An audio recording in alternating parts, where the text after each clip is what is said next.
Welcome in everybody and get settled in today on our beautiful Tupolev T154B-2 Soviet style aircraft for a very long and special flight. I'm really excited to be flying this plane once again. Thank you to Felis and the community, Master Skyer, and all the developers who have worked on the aircraft who have made it available for free to the community.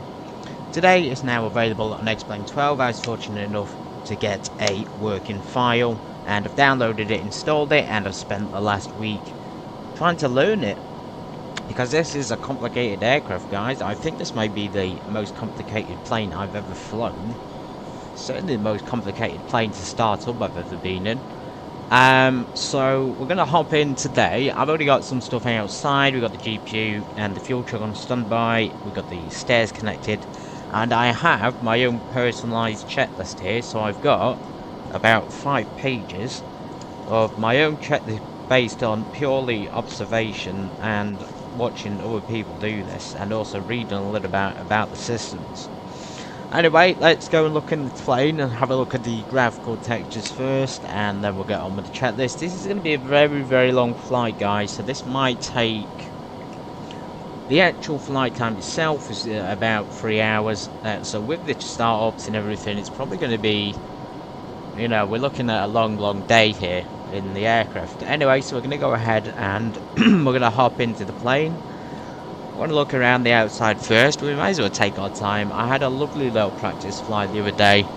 My first successful practice flight, by the way, and there was a few shots there at the beginning of the landing, which went very smoothly indeed. We're going to see if we can master this today. Maybe not master, but at least get semi-comfortable with it. So let's hop in the plane. As you can see, it's pretty modern. We're going to go ahead and plug our computer in here so that we don't run out of battery. And there's a few cool features on here. Obviously, it's in Russian, so I recommend either using a translator or just, you know, just try and figure it out for yourself. But yeah, there's some files on here we can click on. There's an Internet Explorer there for Meta. That's very, very useful. So we're going to go ahead and use these things. We're going to go ahead and use them because they're there available for us. And by the way, Meta is the one I use, except for this is metapagoda.ru, the Russian equivalent. It's still the same thing, isn't it? Anyway, they have some files where you can look at some pictures, the actual plane where the pilots eat. It's really, really cool just to find these things. So Prosmotra, photography, windows, and this looks like meatballs. I don't know why. It just looks like either chicken or meatballs, but it looks very, very tasty. Some really cool photos in there, the Tu-154. Yes, I looked at that picture a few times. You look at a guy's legs, like... would not want to be cruising like that in case he trips the autopilot off.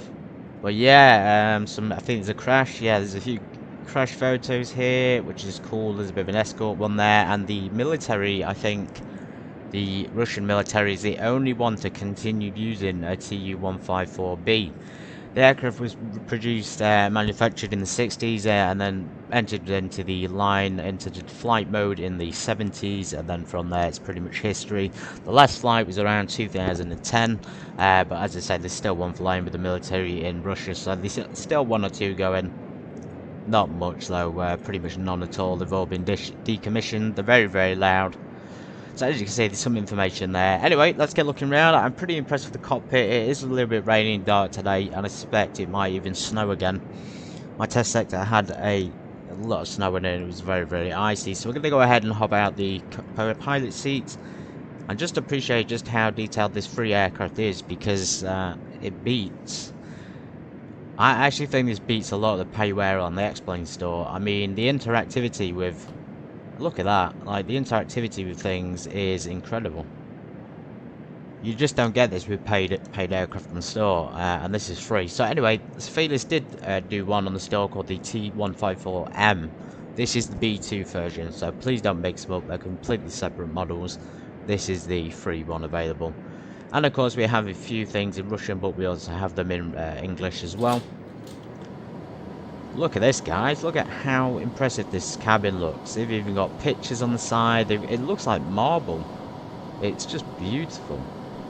I spent ages just admiring this cabin because of the detail that's gone into it. I mean, look at this. They got the Aeroflot seat textures, they've got the flooring, they've got the cabins, all high definition, all super high quality, and they've even got the switches which you can interact with here for the kitchens.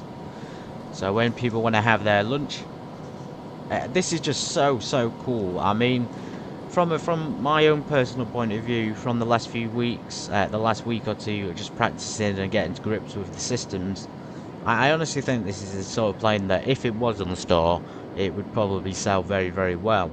But of course it's not, because it's obviously had issues to becoming compatible with the X-Plane 12.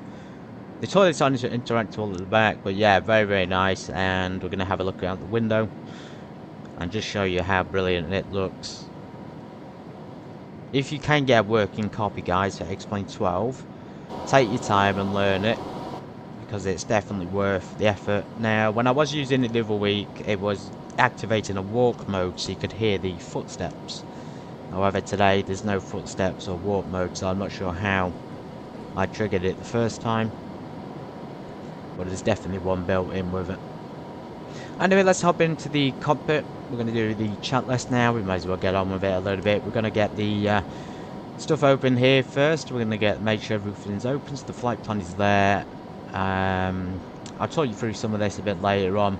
So this is all the ground equipment. You can change the configuration. We're going to keep it on the GPS, although you can change this GPS down here for the KLN, but the KLN in my eyes is a bit useless.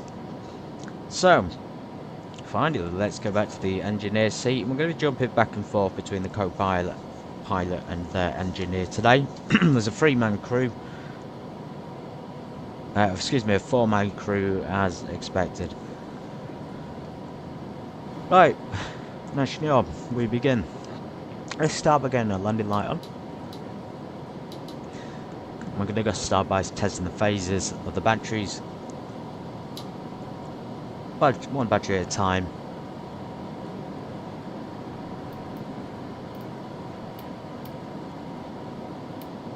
And check each phase. Usually there's a response there. Oh, there it is. So that's all good.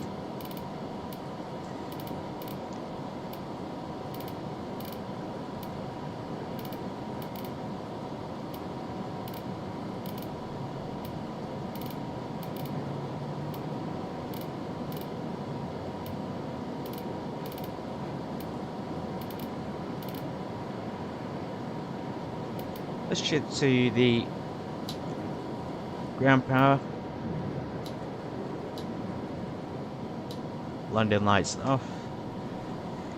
We're supposed to test one battery at a time, so let's just do it properly for the sake of the chat list, and that way we won't mess anything up. If I was you guys, I'd take your time on this, because there are plenty of systems. It's a very complicated plane designed for multiple crew.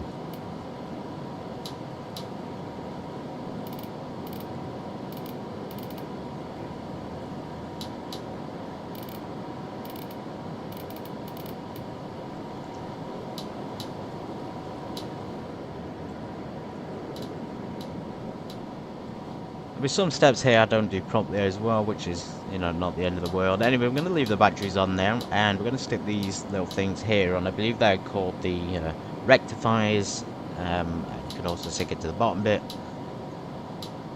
and check it there as well. Keep it on the N1 and N2 for now. Double check the phases, the FASI, engine gauge check. Lamps check. Let's go ahead and check all the systems. And you can buy an English, not buy, but you can get an English mod for this cockpit, guys. So everything will be easy to understand. If you do speak a little bit of Russian, it's probably going to be extremely useful. I'm going to turn the volume up because it's a very quiet plane, and when the windows are shut, which they should be open for start, but when they're shut, it's going to be extremely quiet.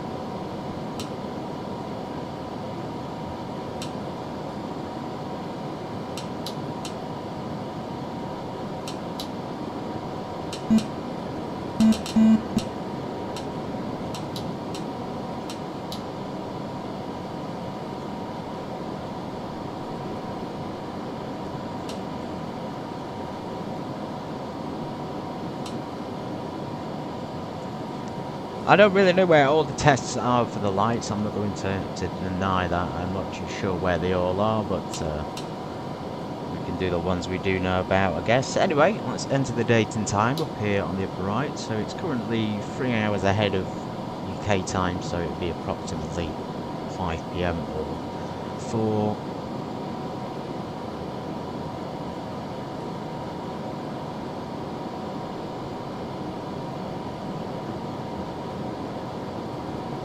For 8, we're going to lock that in there. Enter date and time. I'm a little bit unsure of this as well. It is the 17th of the 11th, and then it says 2025. That might be from the last time I was in the plane. I think that's how you enter the date and time. And then we're going to set the voice recorders, the cockpit voice recorders on at the same time as well.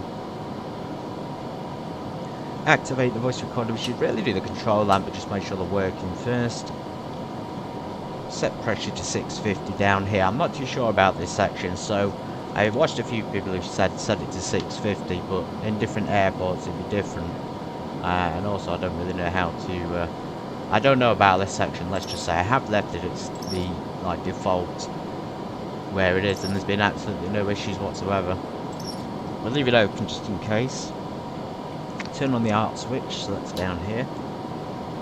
Turn on fuel quantity gauges and check quantity. Let's go ahead and do that.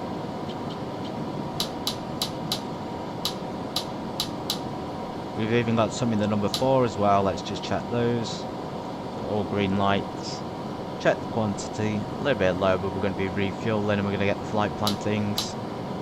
Let's just check all these switches are working for the automatic fuel regulation systems and fuel pumps. We'll check these down here as well. Let's check these as well while we're at it. I shouldn't really skip to a further checklist item, but temptation. And we can just turn those off again.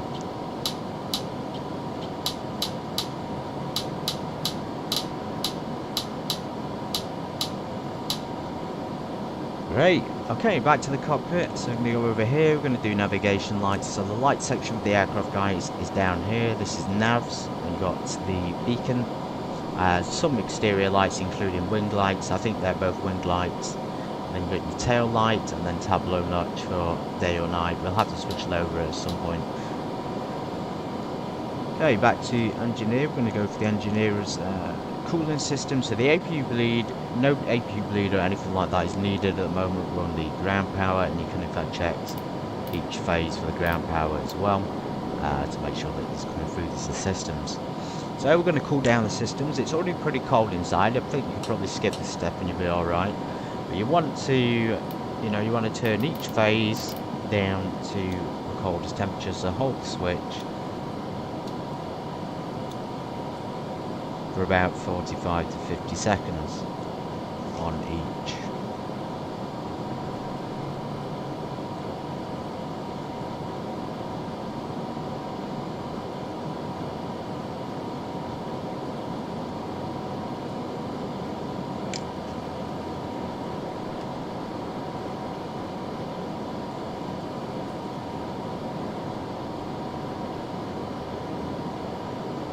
I'm not going to reset the timer, we may as well continue with it on a rolling basis.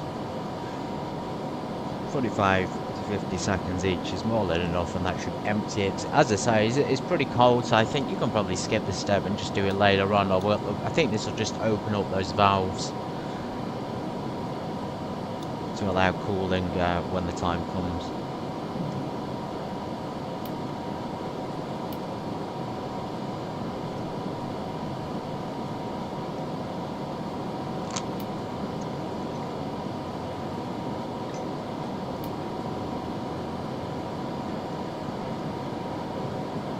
So you'll see there it's got like an X and then an O and then the last letter is an L. That's Hol, or short for Holodna, meaning cold. So we're going to switch it to cold there, and this will make sure that when we switch the APU bleeder on, I believe it's the stop. the APU from overheating the system, but it will heat it up, so we'll have to do it again anyway. I think I've gone over 45 on that one, Salon 1 and 2, and then we're going to switch to Lev, Magistral, and then we do the same on this side as well for 45 seconds, it's 50 seconds.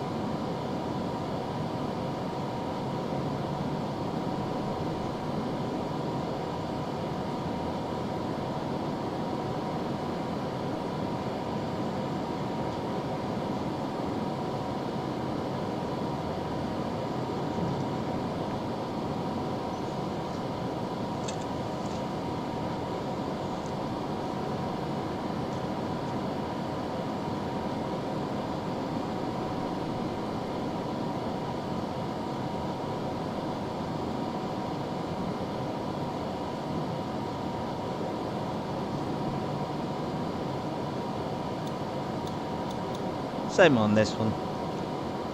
Again, I think this is a step we could probably just skip and just leave it till we turn the APU lead on, but if I don't follow the checklist properly, I'm probably going to end up making it break. First attempt was, you know, the first few attempts on this plane were really something else. By far the most complicated aircraft I've ever been in. And the most difficult. You can't exactly hop in and just remember the checklist items. You really do need the checklist with you. I've got my own customized checklist. I recommend you guys do the same.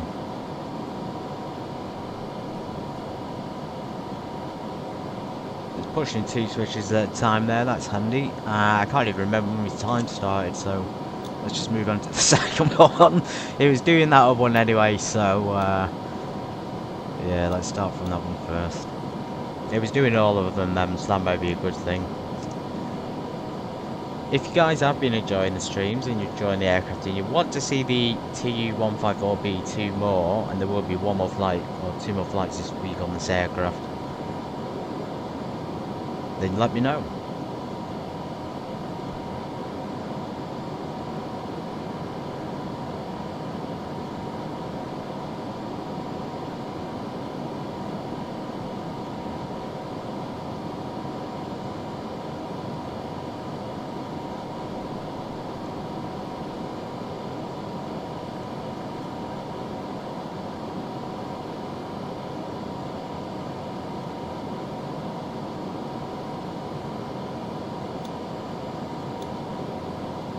One more, and then the little boring part is over.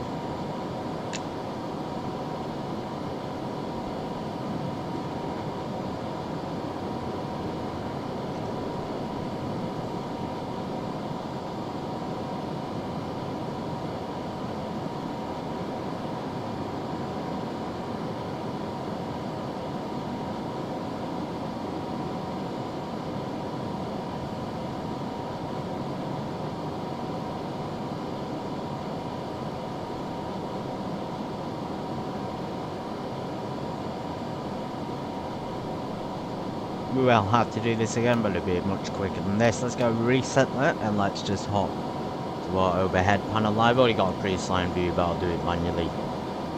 To move there, it's a little bit dark, so let's go ahead and just switch some of those lights on in the cockpit. We can in fact put one on over here. As you can see, it's already on. We're going to pop it out and put it on a little bit more, a little bit brighter, so a little arrow there, and it just hops down.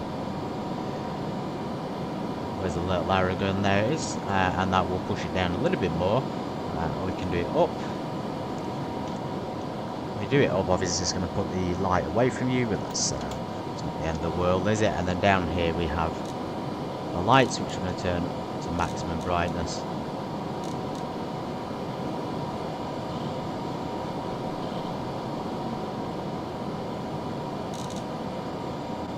Okay, hopefully that will bring some light into the cabin. Let's go to the overhead. We want the MARS, the Mars.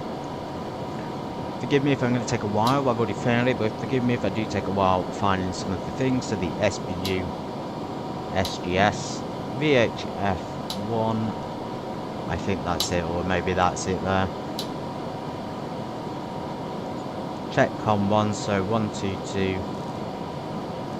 Decimal 8 is programmed, and then just check down the pilot side that we are in fact tuned into it. Yeah, you can see it there. You okay, Vit? Cool. Forgive the pronunciation. It was that one there, by the way. Throttle max power check. Let's go ahead and do these checks nice and slow. All good.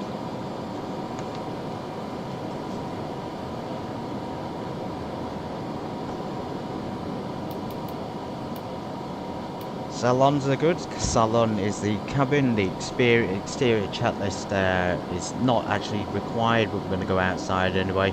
So when you get the foot walking mode activated, it will, as I say, activate the footsteps. I used to hop out of the seat and walk to the door, and it would get there, and all of a sudden it would start doing footsteps when you got to this like step. But now I don't know how to like reactivate it. It won't come back on. We're outside anyway. Just a quick check under the wings, guys. There's a few things under here we're supposed to look at.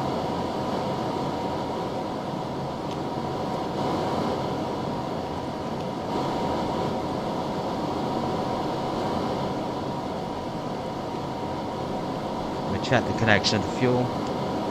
I suspect this is not modelled, and if it is, it won't be functional anyway.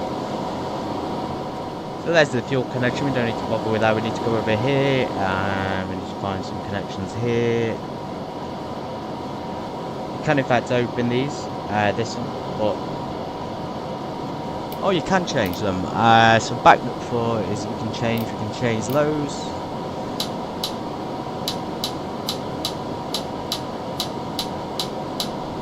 We can change all of those, and yeah.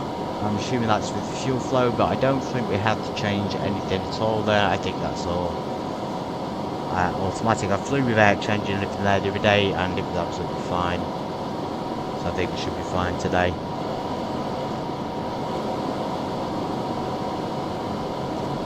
Huge aircraft. I mean, like as is repeated, it's just one of those aircraft we put so much love in and detail. You don't get this on paid versions, and that's what really frustrates me about the store, is they charge prices for those planes that aren't even up to the quality or standard of a free plane, which is ridiculous. We've done a quick external check. We're going to do our flight plan loading now and confirmation on the EFB. So let's go ahead and do that, and then we're going to confirm it via the Comma, Zagruzga and the Tupolev, which is people and fuel and baggage and things like that. So we probably need to write some of this stuff down. I'd say 20888 for the fuel, so about 21,000 for the fuel. Let's go and put that in. You can go onto a preloaded thing down here, so if we need 21,000, we could simply click 20 tons and then add another 1,000 onto it.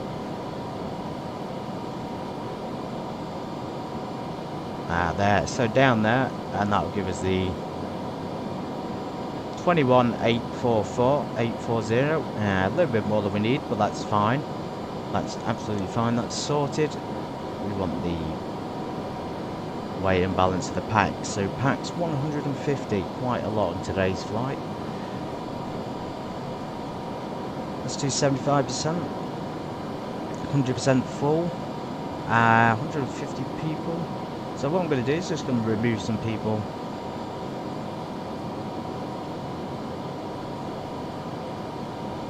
There we go, just bring it down to 150, and I'm going to use that 3,700 for the baggage and cargo.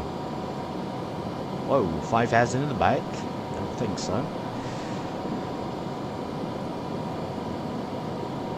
About 1,700 there. And we'll add 2,000 into the rear end there. We shouldn't really be rear heavy, but the central gravity should be fine, I think. And then we click Plavnaya Zagrozhka.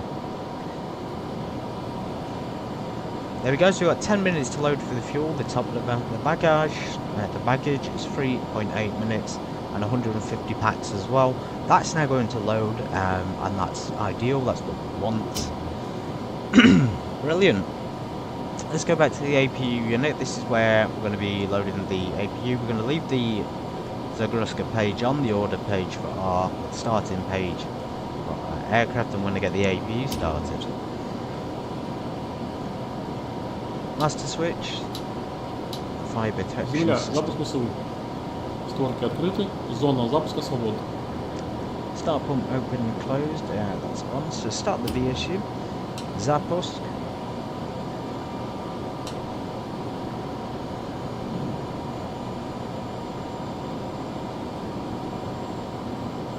Monitor rise. You may want to switch over to the VSU now up here so you can see what the VSU is doing. The VSU is APU.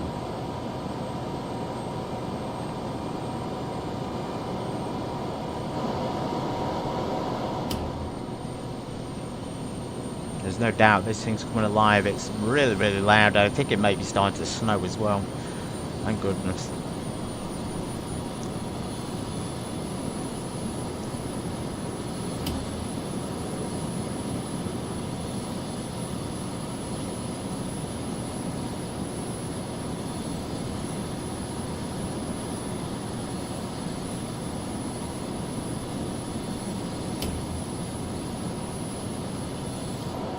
There we go, so the APU is successful. Now the APU bleed air is coming on.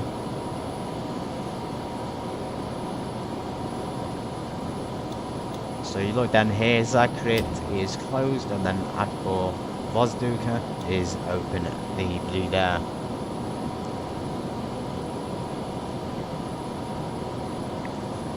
There you go, the bleed air is on. Let's go down here. So we want the Magister Lev on and the Magister Prav on, so left and right. Open the Vozduka. I hope my pronunciation is good on this. If it's not, then my apologies. But open Vozduka, currently levy until it reaches about 6. And as you can see there, it's rising, which means the APU bleeder is coming through the system.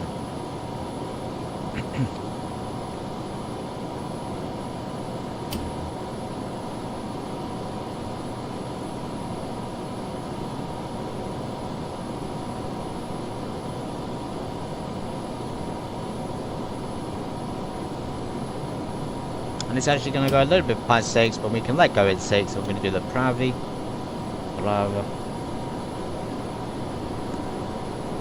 Number 2 on the right side.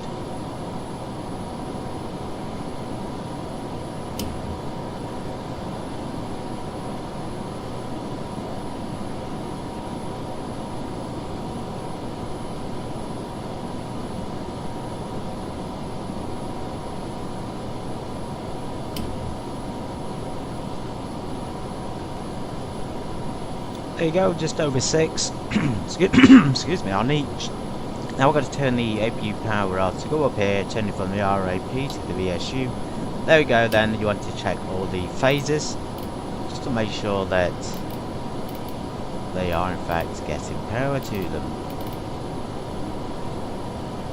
Check the APU voltage. We have the APU voltage is good. Voltage is up to 12 volts almost. And now we can remove the ground power, so let's hop back over here. We go to Nazemnia Sluzhby.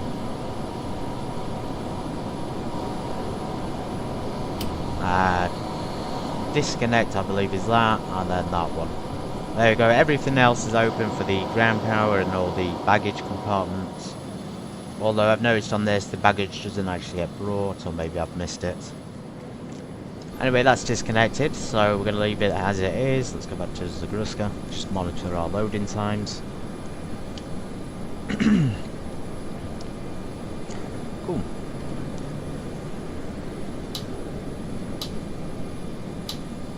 Let's do some overhead switches now, and captain's side. The RSBN. The SAU is the autopilot, the flight director system, I believe. Stabilis, Gap or Krenu, both on. That's those two. Vikluchina, N1 on.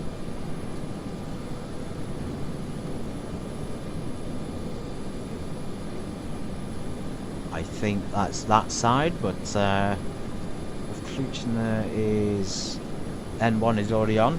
So I guess we just have to leave it. RV PB5 or in our language PB5, so N1 there. I think we have to stick both of those on. VB3, it's this thing here, N1, gas 67, processor and adventic, both on. VHEAD Inauguration on. So this is no smoking and exercise. ADF comms to both. I don't know if we're going to need the ADF on this flight, but take it anyway. Obergrev Stekal. Very strange pronunciation on this one. And we should check 3 green lights on the PPD. That's the piezo heats. This up here is window heats. You have low and high on there as well. On the 406P down here. And SRPB. Number 3. Alright guys, great. We're going for this chat list nice and quickly. The flight plan loading into the GPS is probably the easiest part about it. So yeah. Anyway, we've got to wait 3 minutes and then orientate the compass, but we can actually do the QNH and the flight plan now, and do the TCAS mode as well. So let's go ahead and get transponder on. Let's load our flight plan.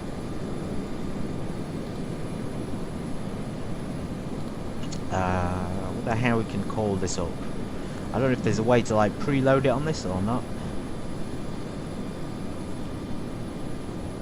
Ah, there it is. So there's the flight plan for today. We're going to be going from Moscow Domodedovo Airport to Mineralnye Vody, well-known airport in Russia, just down near Grozny, where we flew the other day actually. So pretty good.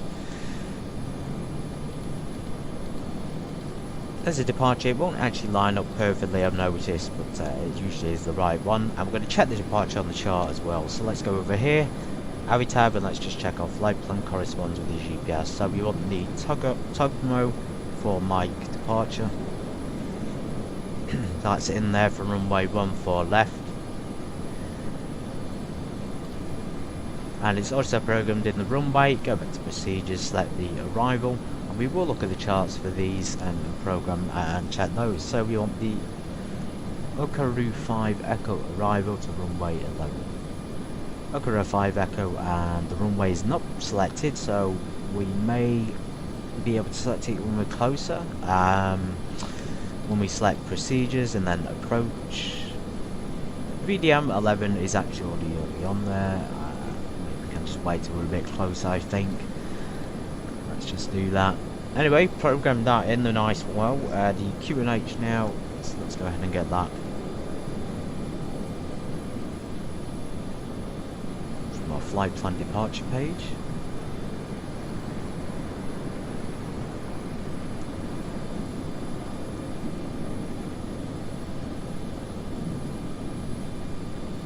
Departure airport detailed info. It's not the kind of departure page I'm used to, but it'll do. There's also an easier way to get it than looking through the flight plan, or you can look through it if you would like. If you go on here and then go sorry, back, and then airports, obviously you can get it from there as well. So 1005, let's program that down here. 1005, very low pressure, so it probably will start snowing at some point, and we'll do it into this one as well. Okay, that's pretty much good. I think we can classify the 3 minutes as being completed. We should have timed it, but we didn't. Now guys, we're going to do the pressurization, the hydraulics, so pumping up the hydraulic system and then connect the boosters. I'm not sure how this process works exactly. We're supposed to test them with the instruments.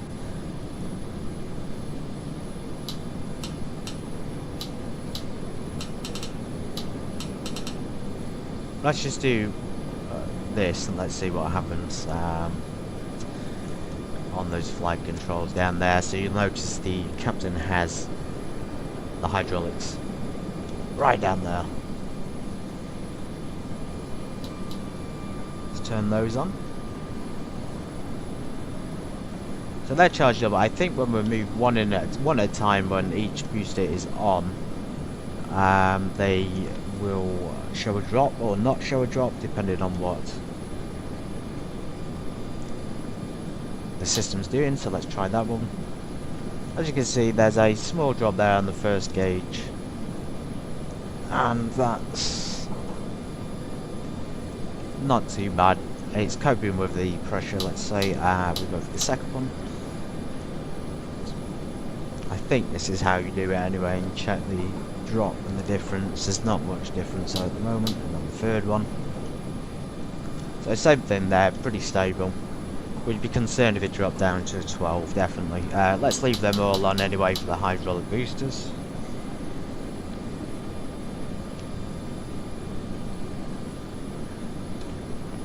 Now we've done the hydraulics booster switch test, we're going to do the center console flight control check. This is up here, and we're going to switch them to different positions. So let me get a little bit better position here for you. So we're going to do left, right on the control column, and then we'll do it on the rudder as well.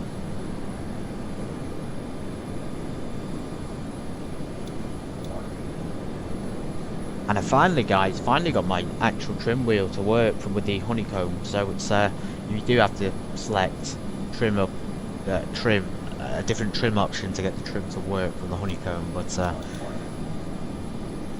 yeah, once it does work, it's great. It doesn't automatically work with the settings it's already at. So when this lights up blue down here, it means it's centered again, or green in our case. Be the rudder control, and again, if we want to centralize it, we go back to the green light illuminated. I said blue on my checklist, but sure, some of you aren't as colours blind as me. There we go. So both sides being checked.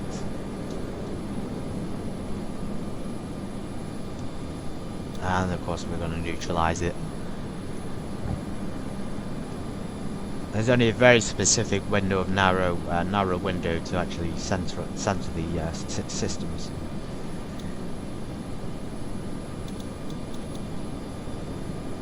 What if my rudder's a little bit out of sync? It may be. There we go, let's do that.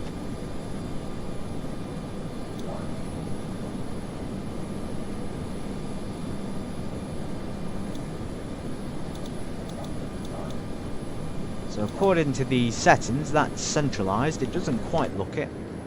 If we look at the back, we shouldn't have our spoilers deployed.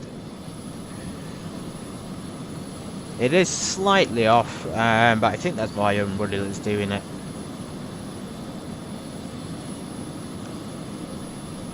I think it's fine now. It's fine now. We'll get on with it. Anyway, we've done that. We've done the flight control check. We're going to do the pumping up of the pressure here. This is the brake pressure. And then we're going to put the parking brake on. Believe it or not, we still don't have our parking brake on because there's no pressure, so that just shows you how complicated the system is.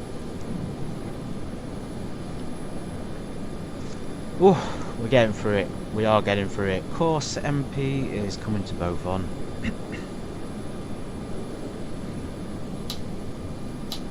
And running N2, SD67 and this. SD67, I had a little bit of a problem finding this one last time. There it is, SD67. I think I've missed something on the chat list here, guys. I think we're supposed to have all those top switches on by now. Yeah, so we're supposed to have all these switches on.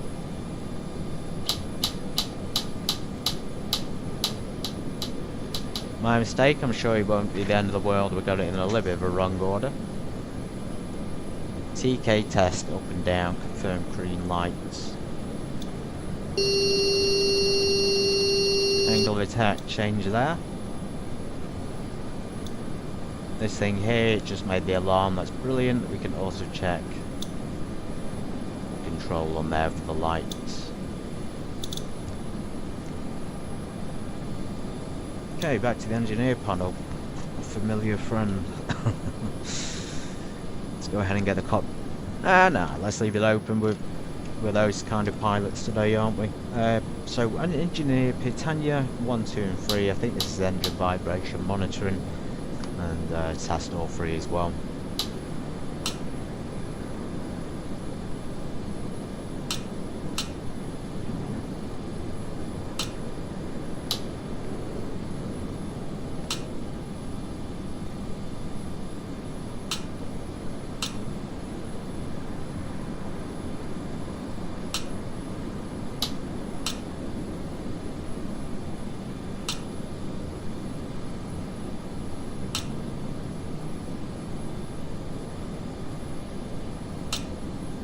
Okay, good.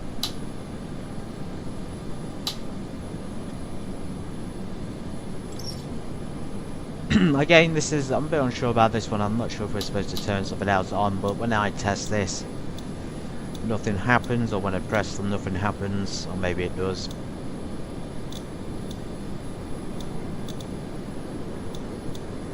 I need to go back and just watch a little bit close on these parts so I understand the process. I don't think they're essential, and I don't actually think you need to do this. And maybe there's a thing here you can push to get it to light up or something. The black box here is a little bit more difficult as well, so it's on test, we think. I don't really know how it works. I honestly don't. I'm just I know that when this thing here, ISPR, is lit up, that the autopilot will work. That's about it. That's about the extent of my knowledge on it. But this, I did get a little bit of success the other day getting the lights to work, but I don't know whether or not. Okay, there we go. And then some of them got illuminated down here as well. Oh well, I have no idea with that. We're gonna just bypass it. And then a very long word, which I can't quite pronounce, is over here. This is the anti-ice systems. Let's stick that on. You have something here as well for the, I think this is kitchen, like kitchen fires in the cabin. So pojar, I mean fire, of course.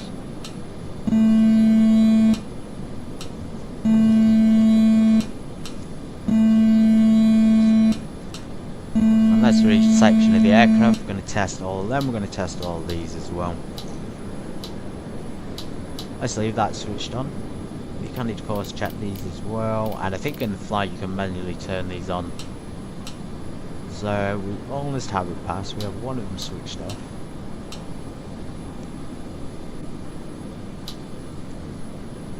All these work anyway for the VIG, Lev, Brav, etc. They come on. That's fine. We don't want to keep it on though because the piezo heats and anti-ice are very, very powerful. They always always burn up too quickly. But we wait 3 minutes to orientate the compasses. Let's go ahead and do that. There we go. The flight directors are on, but they're not pointing in the right direction. We still have our autopilot flag down there. That's a worry. When I did my test set the other day, we didn't have one on, so maybe I've missed a switch. Or a UVID is meant to come on, possibly. Yeah, so the autopilot flag thing should have gone up by now. Oh, there we go. It's gone off. Autopilot check, activate roll. Now again, sometimes this doesn't work. I'm going to check it anyway with the NVU. Let's switch it over to the actual navigation and GPS.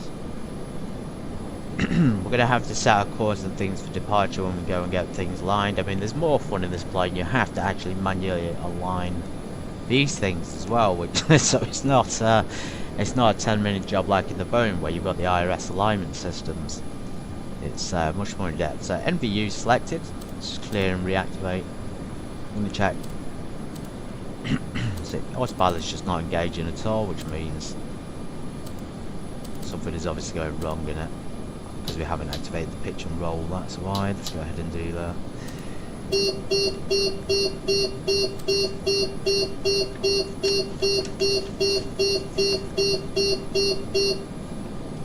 As you can see, nothing's really happening there. I noticed something I had a worry with, and nothing would happen, I think, it got to that point, and it wouldn't even change on there. So I went up to the top. You know, I messed around with a few things. I messed around with that. Turned that SAU thing on and off. Went back down here and it worked, so fingers crossed it will work. There we go, so that's literally it. I just turned it on and off and it functioned again. But the only thing here is that it's doing it one side rather than two.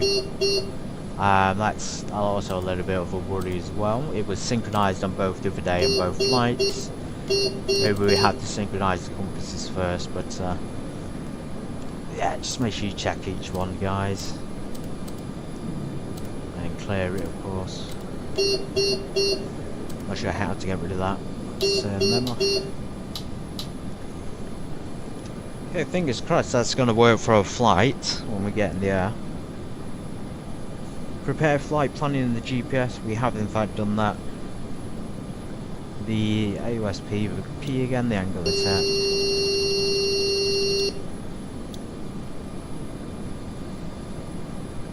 All good. Testing these a few times because I really don't want them to balls up when I'm in the air or even on departure. Okay, great. Now let's plan for the departure finally. So let's check our order. We got 7 minutes on fuel. They may have gone off to come back again. Sometimes they do that apparently. Sometimes they will go and then come back. Although we have got 90,000 on the fuel there. That seems like a little bit much, doesn't it? Sorry, on the baggage, and then cannot remember where the fuel total is. That can't be the fuel total. That'd be way too much. Unless it's in pounds, of course.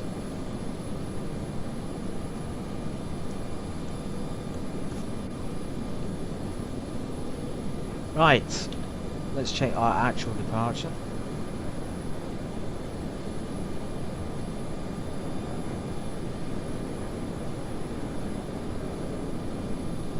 Tugmo 4 Mike from runway 14 left.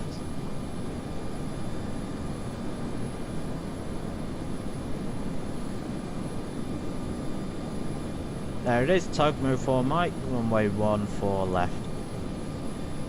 And what we're going to do is tune the frequencies and the headings for the runway. There's a runway, and yet that corresponds with what we got on the GPS course down there. A little bit of a, not a straight line on this one, but that's fine. And Tugmo 4 Mike down there to, looks like flight level 15 to 190. So basically just climbing out pretty steeply. What is the steep departure here? Sometimes it's too steep for our plane if it was coming in to approach. Minimum climb gradient due to airspace is 7.5, so technically we're limited for 3% descent or a 3% approach, but in takeoff I think it's a little bit different. On of course, so at a heading of 120, let's set that.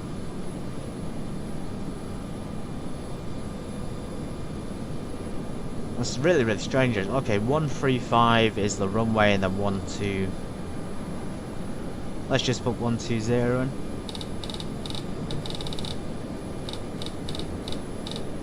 We're going to tune the DME 113.3 in as a reference. We'll do it up here as well, 113.3, so they're both in there. I don't think we've got an ADF on the charts. 230 knots seems to be the speed restrictions, and then we can go to like 270 there, which is good. So I'm not really sure of what we can do other than put the heading of the departure in. That should hopefully follow a route.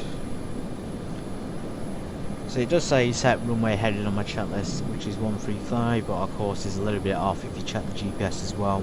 It's not quite on our runway heading. Well, that's the one we're going to need, so as you can see it's going to go up in there. Oh, Right, next page in the checklist, guys.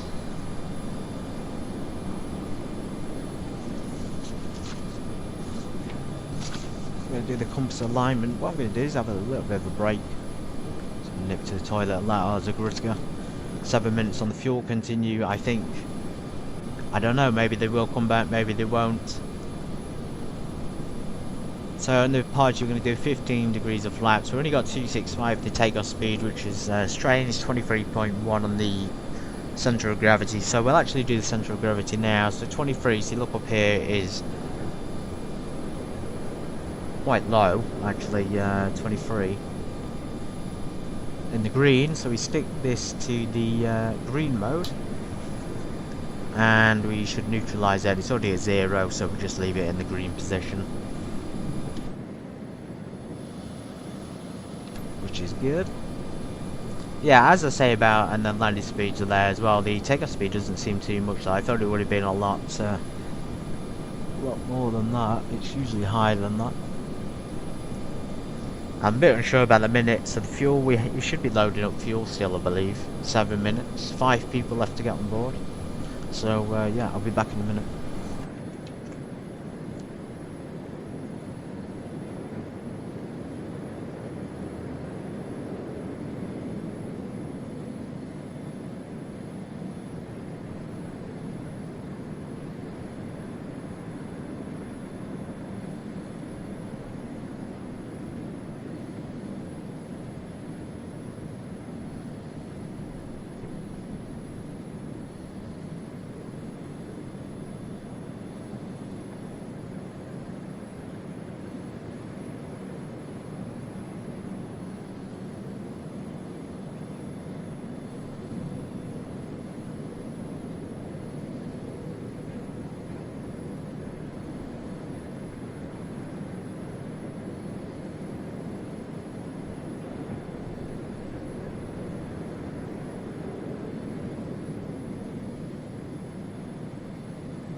Ja, it's this. Yeah, it's this. Let's get on with it. Loving this startup though. It's really nice to take time and get into it. I'm really surprised nobody's interested though. It's one of the better planes available. But then again, that's YouTube, isn't it? Doesn't want to push out meaningful long-form content. It wants consume 2-second videos with no substance whatsoever. We're not about that here. We're about some substance, aren't we? And you know, making something worthwhile for the long term. So let's get on with the stand coordinates. So what we're going to do is we're going to go back to the charts and just keep an eye on this again. So I think we're all fully loaded, 150 people. It's saying 90,000 on there. Again, I'm not sure if that's in kilos, but 20,000 are down there on the top level. 24. So yeah, pretty heavy, but also at the same time pretty light. So anyway, back here we've got the other section down here which has coordinates of stands. It's so interesting that they used to do this, because nowadays, like I say, the Boeing and the Airbus, in Airbus it's pretty much instant. The IRS is just instant, but in Boeing it takes 10 minutes, maybe 7 or 8, 10 minutes sometimes. But in here, you actually have to do some work and find the coordinates. So we could do with finding our stand number first, and I don't really know what stand number in because there are no numbers on X-Plane 12 like usual. So it says down there 68, so we might as well assume that's our compass position. So 68. There's the next page, everybody. My mistake. 68. Never too late. There it is. So we zoom in. We've got 68. So it's 55 north. So we're going to go up here. We're going to put 55 north in. So 2468, which means it's slap bang in the middle. I can't quite get it in the middle. Can we do it? Yeah. Just do it like that instead. Scroll wheel can't get it there, but the drag and click thing can. YouTube wants me to take a break, but I just had a quick break. Right, so compass alignment, enter stand coordinates. MK is mag. Let me zoom out for this one. We really want to be able to watch the position alignment. Let's do it down there instead. Oh, by the way, the engineer's curtain can come down, everyone. That's cool, isn't it?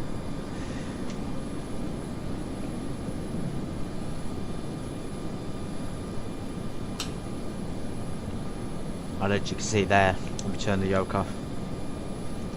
We are aligning, but for some reason when I do it, it does it super slow. So maybe there's something else that's going wrong. But if we can check it with our compass up here, so about 040 on the heading. Bottom brav, control, soglaz. Ждем.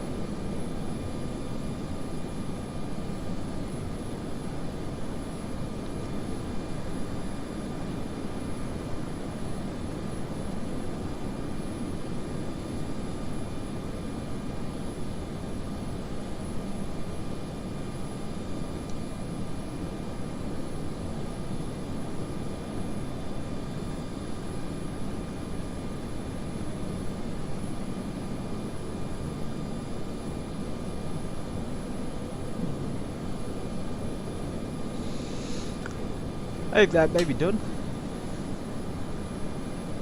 Center. Glass.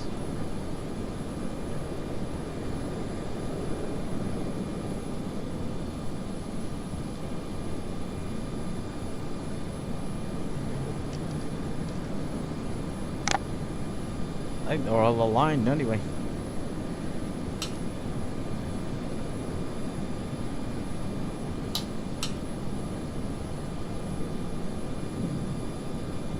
I can see they're already aligned, and we can check it over here with the ship compass. Very old. Cool, aligned the compasses very well, and prior to engine start we're going to remove all ground equipment. Fully loaded, the steps have moved away, we can confirm that. We might as well close the windows.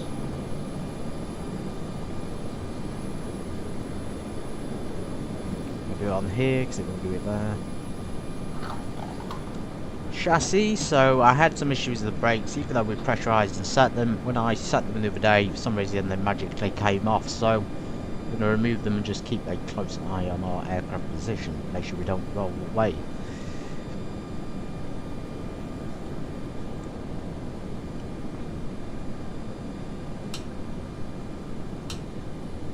Hydraulic pumps are coming off.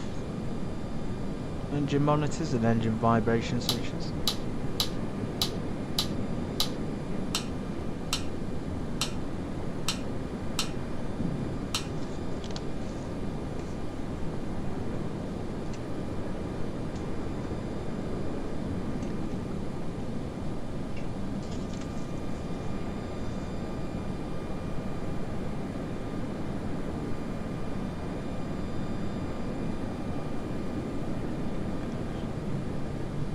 Fuel pumps coming on. I'm going to set these on as well. Don't really know. Can't remember what they were for. Looks like we've got fuel in the back. Top of Aftermath, Rask. Aftermath, Raskamadier. Rashodamir. Something like that. Takeoff speeds calculated. So looking at VR 250 and then 266 safe climb out speed, so about 276 climb out speed there. Keep the departure chart open.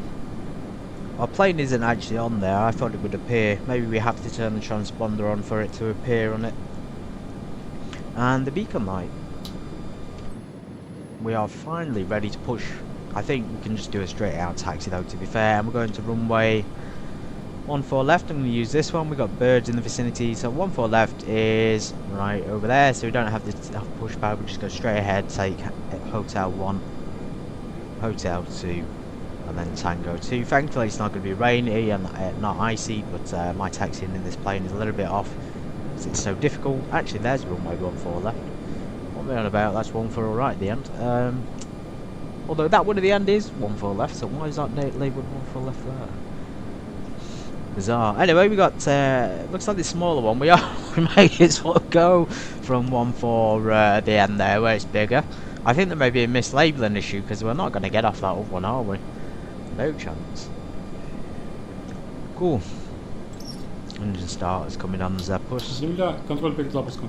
We should really listen. Убраны, двери и люки закрыты, заземление, заглушки, страховочная шланга убраны, запуск готов. He's giving us the old clear there, telling us that all the ground equipment's removed. We do need to get the information, so 128. The reason why we're going to get the ATIS information now is because 0920 Zulu Special. Arriving runway 14 right. Departing runway 14 right. Wind 180 degrees 8 knots. Visibility 7 miles. Rain. Sky conditions overcast at 600. Temperature 3.1. QNH 1005. Transition level flight level 050. Advise on initial contact you have information uniform. Check if it's below 5 degrees. If it's below 5 degrees, Domodedovo underscore Moscow. Information uniform. 0920 Zulu Special. Arriving runway 14 right. Departing runway 14 right. Wind 180 degrees 8 knots. Visibility 7 miles. Rain. Sky conditions overcast at 600.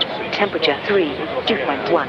QNH 1005. Transition level flight level 050. Advise on Well, the temperature is definitely low enough to keep the warmer on for the engines, so we'll do that. Let's go back, let's just check the packs are on over good temperature. Yes, they are. We are over to APU bleed air. APU bleed air is on.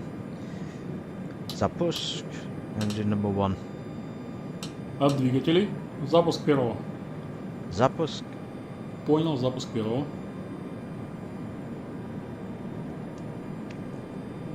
Понял.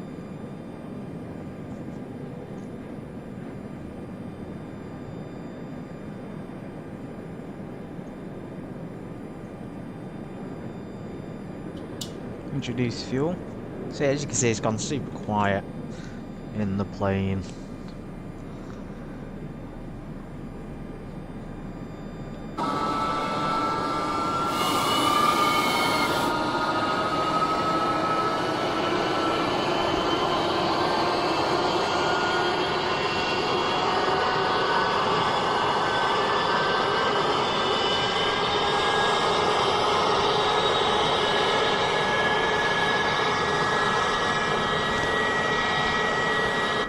Engine number 1, successful start. Let's go for number 2.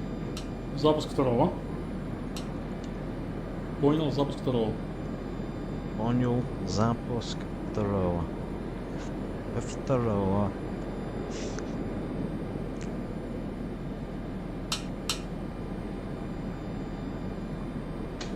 Introduce the fuel. I wish that would do it automatically. That I have to set a key on my throttle quadrant to do it automatically.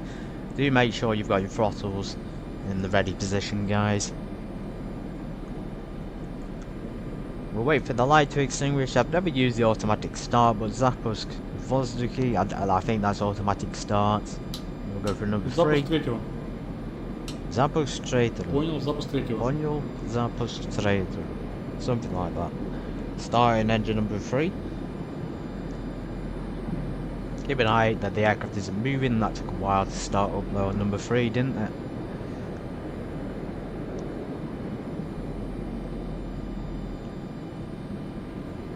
And I hope this video is very useful to you. It's going to be a long video, guys, so please take note.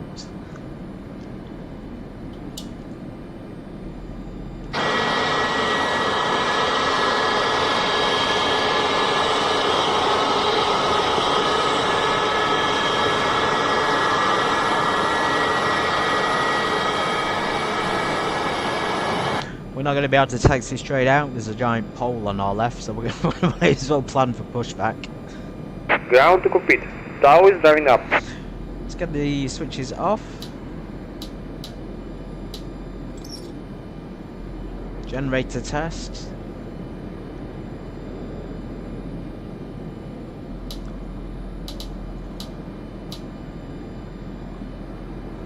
All good. And then switch the generators on.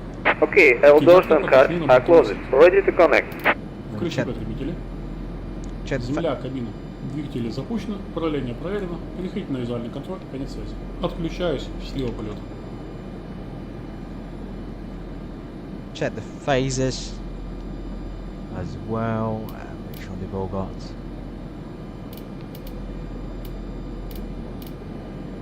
power coming through before we turn the APU bleed air off.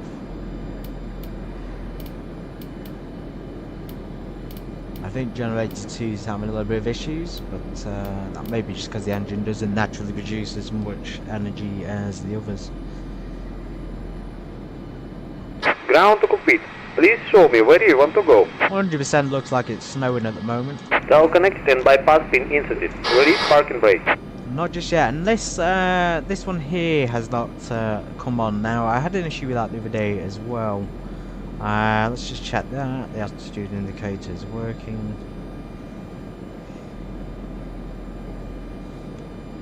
But this one, yeah, this one was off the other day. Maybe we have to switch the other switches on first. We'll just wait and see what happens. So, switch the aircraft power to center. Check. Open the Vody. So as you can see, we're going to open the bleed air now for the cabins, one at a time, guys. One at a time. Vody zakryt. And it took a long time to do it when the engines were on, because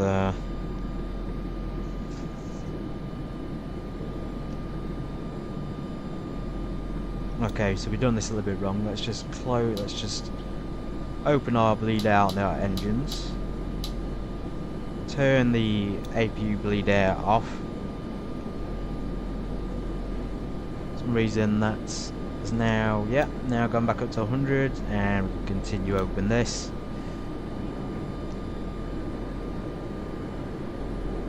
So it's actually gone up pretty quick, but obviously now we've gone to the engine bleed air, it's going pretty slow. But it will get there to about 6 if you just bear with it.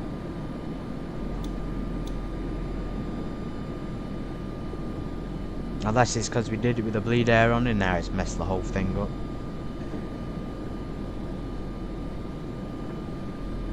It may have messed it up.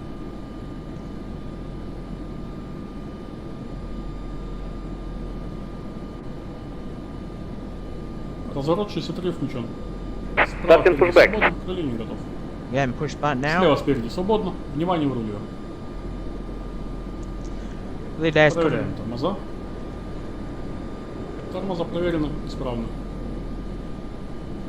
A lot of call outs. A lot of assistance there from the engineers and the pilots.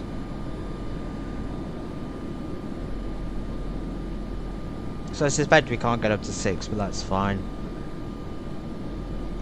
I'm going to keep a close eye on the salon temperatures though, which is the point when things might go wrong, you might get too hot.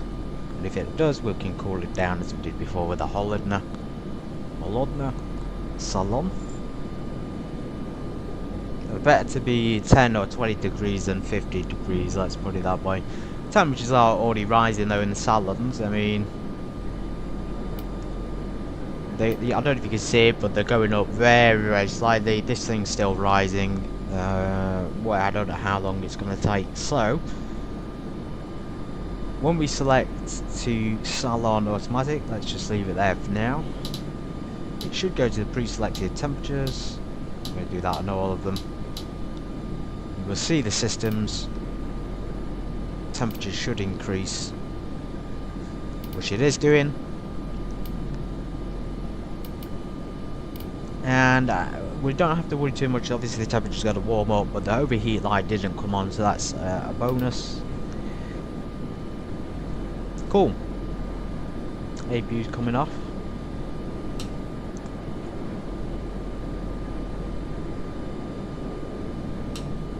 Very quick stop there because we've already turned the bleed air off. He's not pushing us back yet. I wonder what's going wrong with him. Parking brake is released. Do we need steering on our nose or 10 degrees on our nose wheel steering?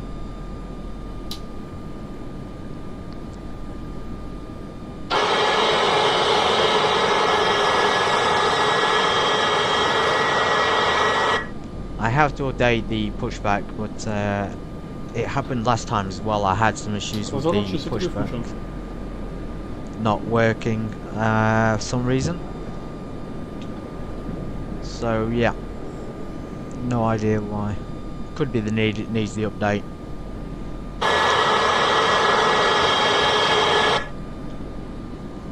Let's just disconnect it. Disconnecting now. Please stand by. Please stand by. No problem. Okay, Salon Automatic, turn off the APU. Let's turn the switches off.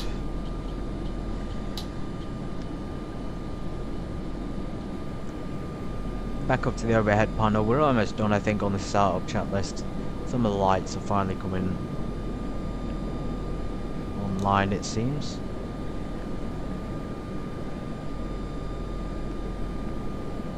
BB5N2 inclusion there, so I'm assuming that means all of those.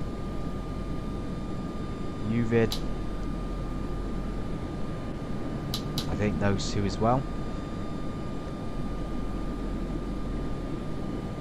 Tower is disconnected and bypass pin has been removed. Hand signal on the left. We'll see you next time and have a safe flight.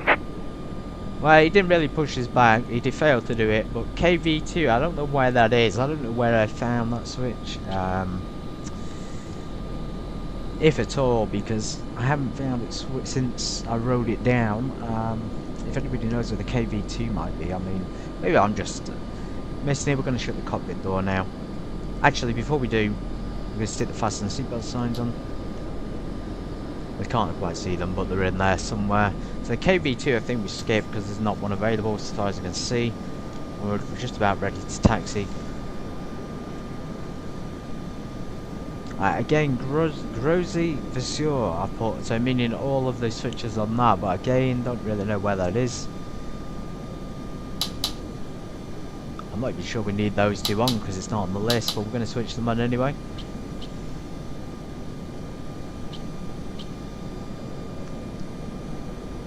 Yeah, so strange, and then window heat, stick those on. I think that's low, and then top is high, possibly. Nose wheel steering will go to 28, which is already on. We need to get a taxi clearance, but we've already got the taxi clearance. VOR could be useful. Yeah, so a few of those items I have to go back and just double check where they were. I think we're pretty much ready. Let's just double check the autopilot is going to be armed.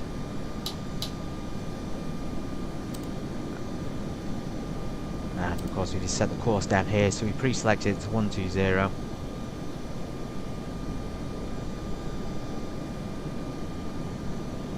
I'm going to set the heading as well. Thankfully it works on the honeycomb, so I can do it like this.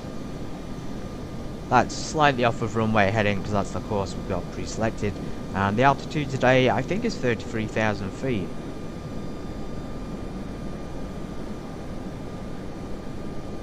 So it's given us various 33, 34, 33, 35 and 34. In that case we'll just stick up 33,000 feet.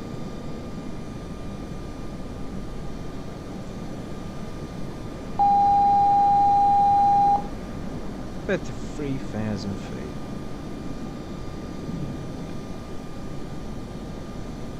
There we go. Oh, think we're actually ready to clear ourselves out. Let's go ahead and extend our lights, stick our taxi lights on.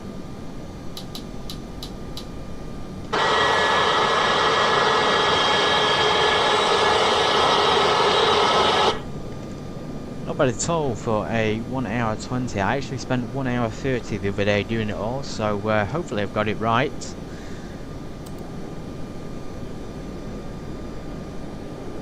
Let's change in. It should really go to the course we pre-selected. I'm not sure why it's been round, but I suppose it's heading towards the runway, the airport VOR, isn't it, rather than the GPS. I really hope it's going to lock on. It should be pointing to the 120 where we need to go on the departure, but there's no real departure frequency available. For some reason that's got rid of the chart that I had open as well. Ah, there it is. So yeah, when it comes to like departing, there's not really any frequency there to put in other than Domodedovo. Maybe we're better if not tuning it in and just leaving it blank. Anyway, let's get going, guys. Taxi clearance, brake checks and things. We're doing flight control check. Use the new Thrustmasters. Ailerons, elevators. Rudder control, so you can see the rudder control, they're not really doing anything to the tiller, which it should be. Turn the rudder control on. And it worked. So I had it the other direction the other day and it worked, but it seems to be the other way today. So again, a little bit mixed up on there. Right, I honestly think we're ready to go. Let's get going. We're not in ATC today, it's going to be a long flight, and I think ATC would have been expected to depart by now, but yeah, who knows.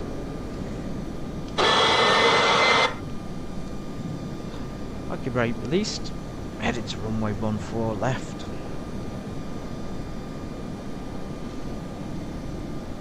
Need minimal thrust in this to get moving. We will check the flaps. In fact, that's one thing I didn't check, guys. Let's check it now. For some reason I've skipped that off the checklist, but it was definitely on it.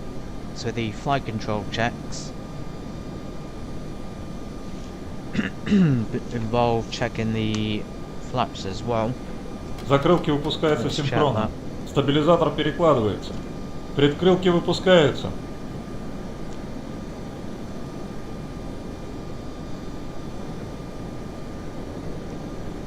Check flaps synchronously extend and retract. So we'll do that now, just before we taxi.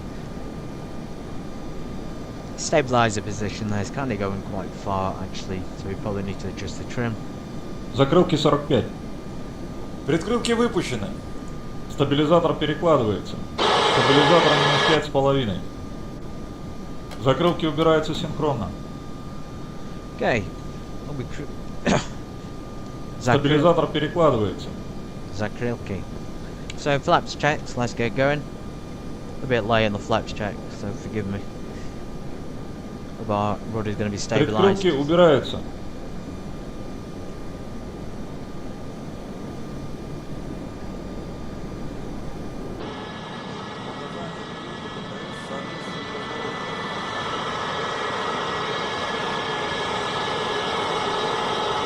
Закрылки, предкрылки убраны, стабилизатор 0.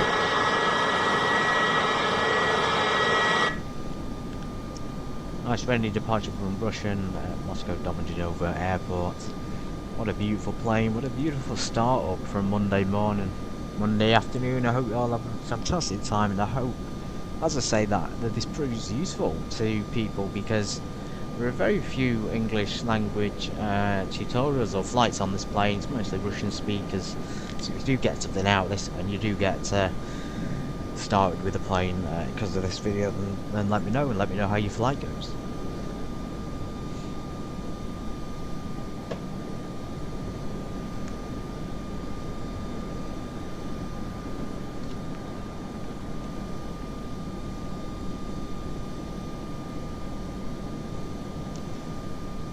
Stick our TCAS on. We're going to tune 7000, maybe a random code today. Let's do that.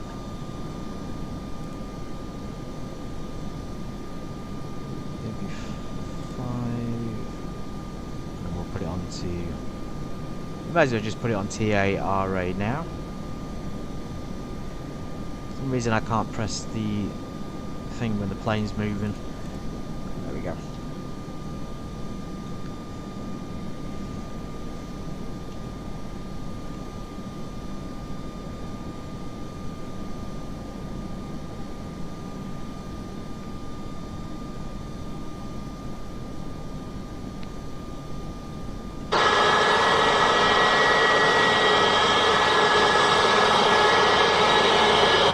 Very easy to skid in this as well. You just gotta be super cautious on the nose wheel. Going too fast, it'll just slide across the ground. When I was in the ice the other day in snow, like for my test flight, the plane was skidding all over. It's very, very temperamental.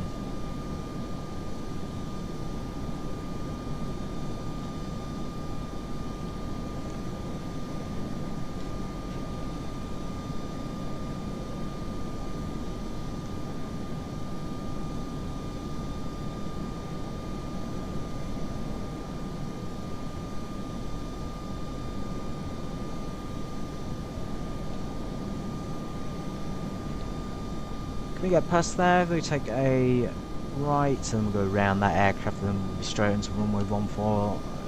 Takes me to runway 14, not 14 left, it's labelled wrong by next plane.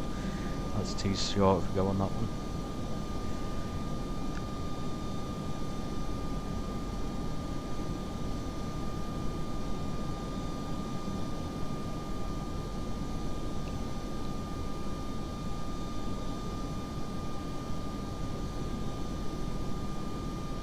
Ah, blooming fuel truck, no! Russian airports, guys. Russian airports. Get out the way! We spent an hour and 15 minutes doing this. Probably more when there's a fuel truck in the middle of the taxiway.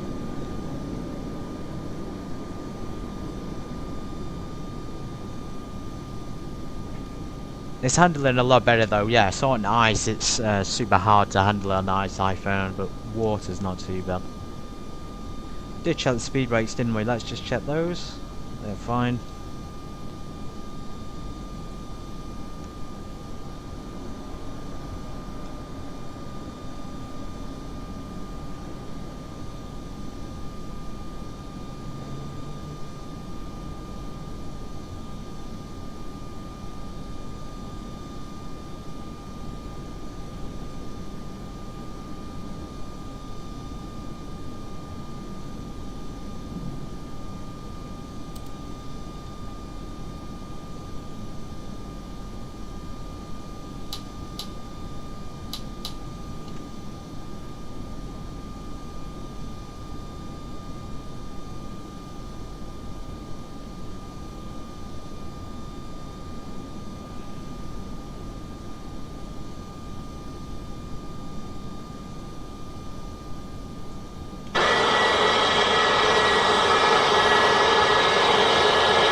Glad we could get out of here before dark. I've just realised I don't even think we're on real time. I'm so sorry guys, we should be on real time. I was doing this on my test flight, it should be dark by now. See, something can always ruin something that's going so well, and something like that, the weather in particular, can balls it up. There we go guys, real time now, real weather. Never fly with fake weather and time, it doesn't make sense. We can also use the wing lights, and it's also night, so we're going to tableau notch it. So we're going notchy, whatever you want to say in Ruski. We're going to pull that curtain there just to protect the pilots.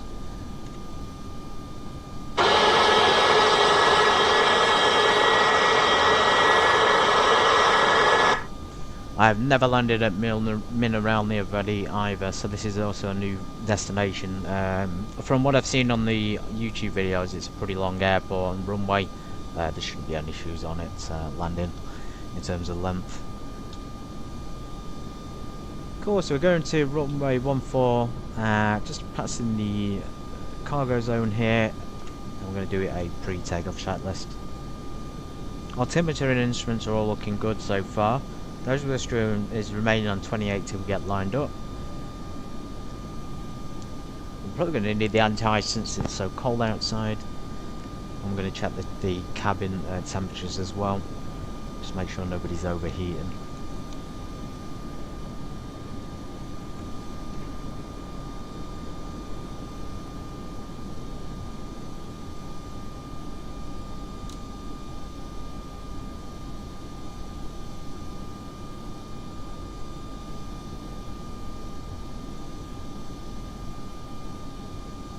I rarely depart from Domodedovo Airport, although it's a little bit better than Sheremetyevo, which is a lot bigger, of course. Can be a little bit overwhelming for the beginner.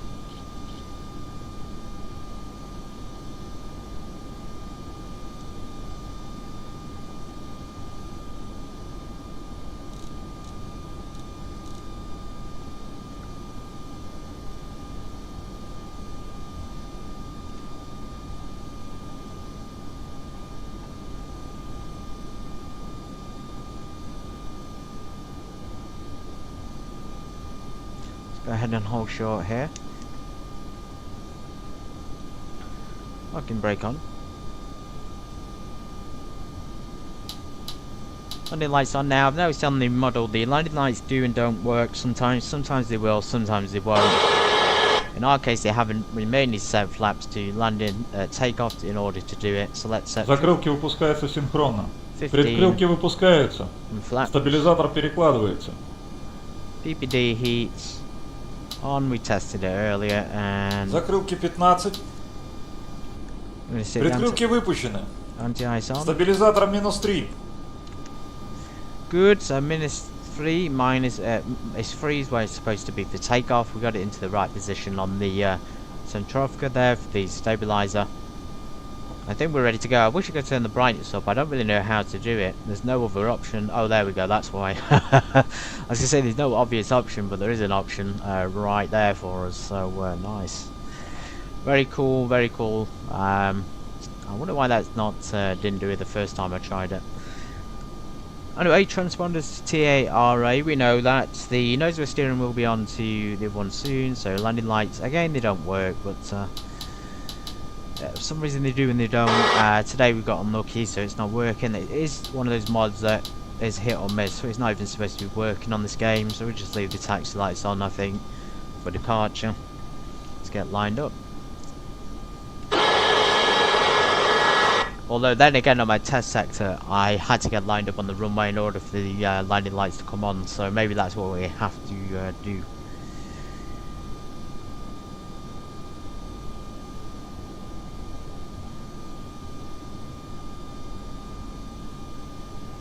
Let's arm the autopilot as well.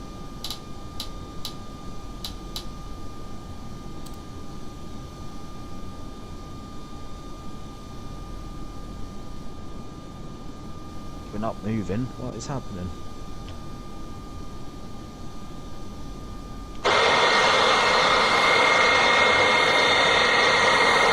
Just on a slight hill, I think, unfortunately. Включай автопилот. Autopilot's working nicely.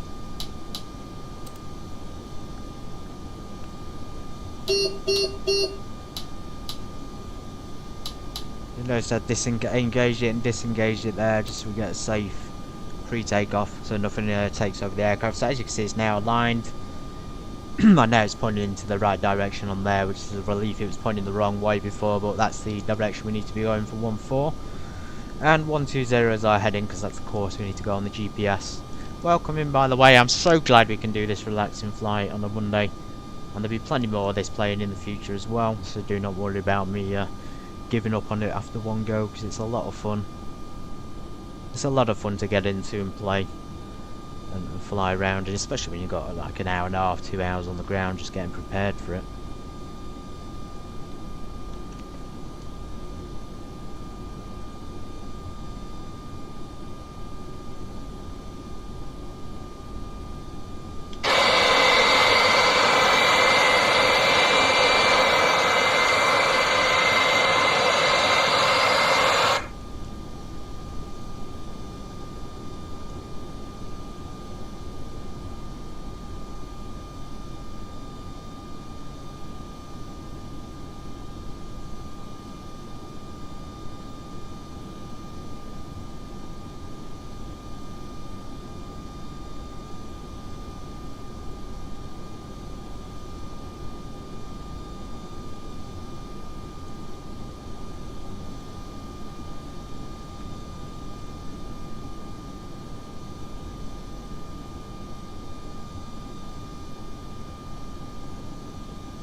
Alright, ladies, let's get ready. Parking brake doesn't need to come on, but I'd say hold the brakes here because you need them held for takeoff. Let's see if the landing lights work.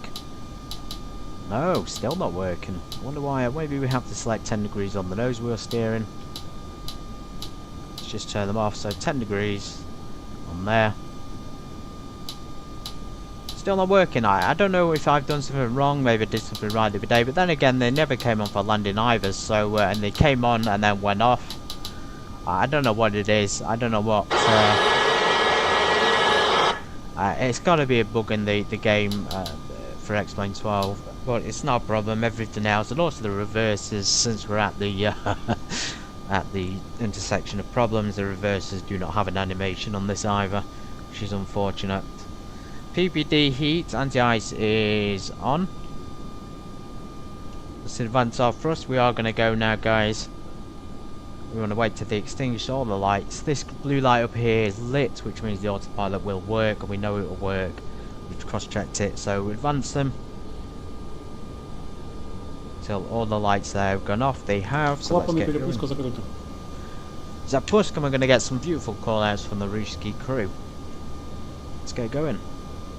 Flying straight away to our departure, straight up to 33,000 feet.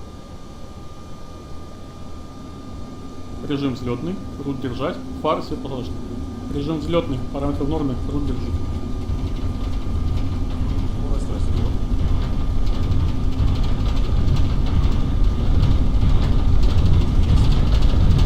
Двести 25, 250, rotate. Beautiful. Безопасно. Шасси убрать. Шасси убираю. Yeah, coming up. A little bit windy. Убрать закрылки. Smooth departure, but a little bit windy there. Pitch up, pitch up. Шасси убрано. Закрылки убираются синхронно. Стабилизатор перекладывается. Предкрылки убираются. A little bit off course here.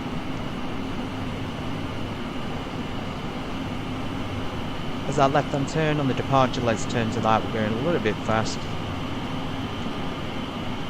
Закрылки, предкрылки убраны, стабилизатор 0. Кран шасси не I'm играет. going to reduce it down to 90% there on the engine thrust. We're way too fast for this altitude. Just let the autopilot on, but I kind of want to fly this hand flown. We're not on the map for some reason. I thought we would be on it by now. Anyway, we're climbing nice and quickly. We're climbing through the altitude. It's very, very bumpy. We have, what do we have here for departure winds? We have about 30 knots crosswind. Okay, that explains a lot, guys. 30 knots coming in from our right side. Anyway, let's get those off since they weren't working. I think that is retracted there, is it? Yeah, let's do that. Should be able to follow the MVU. You see the flight director there is guiding us along our routes. You can also cross-check it down here with the GPS system.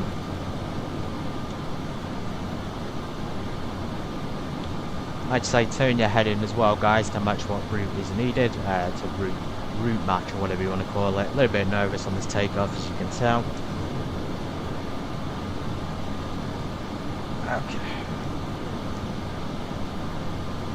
Reduce that thrust to 90% is a good idea, so I might actually engage the autopilot now when we're a little bit more stabilised. –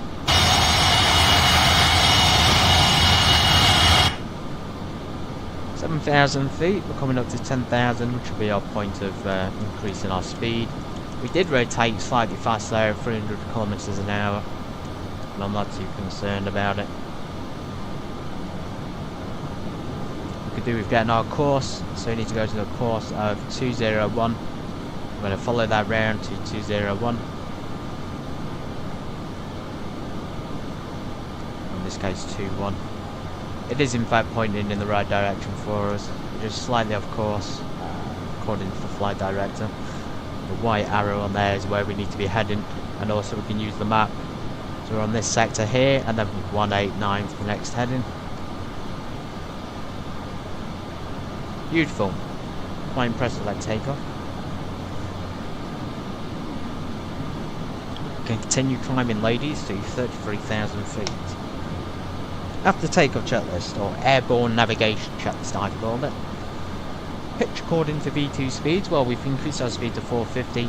Our minimal safe speed, actually, I didn't point it out, was about 347 now. I'm still hand flying, it's just very well trimmed at the moment, but 347 kilometers is the minimum clean speed before we have issues. Central gravity is 22, I think that's the central gravity, 22.6. So it's 24 on there.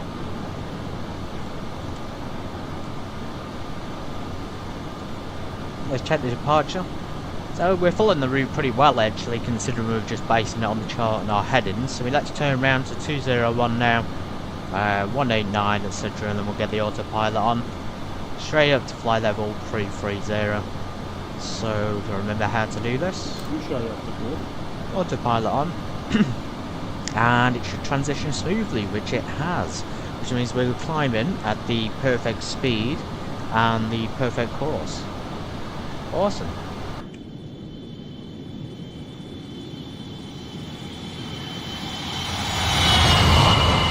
We forgot our wing lights, guys. I think we're meant to have wing lights on in the night. Apologies about that. We didn't have our tail light on either. Let's get the wing lights on and let's just check that out.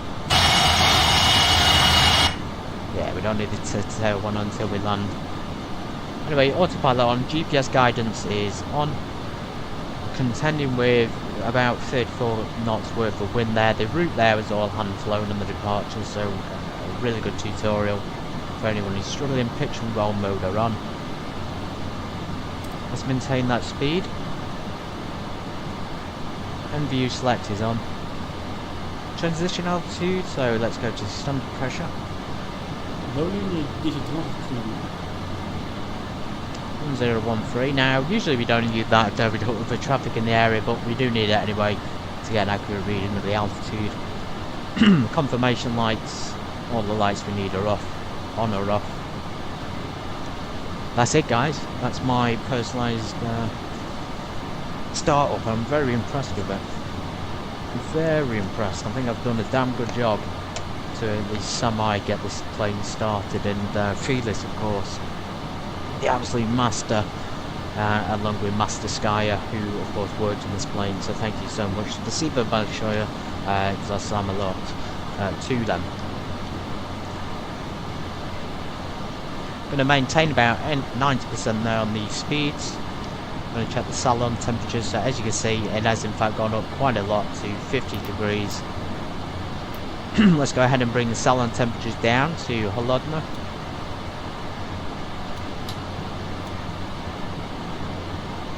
And as you see the temperature there, the salon is dropping. We'll bring it back to about 20 or 30 degrees in the cabin.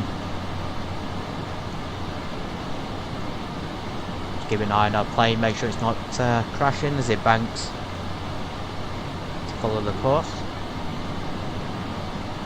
I think this is the only thing we need to monitor, the cabin temps. Everything else is probably going to be alright on this side of things.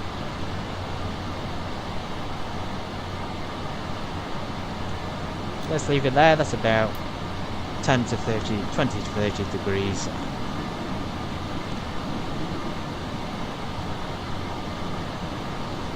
To increase that engine thrust a bit more to get through.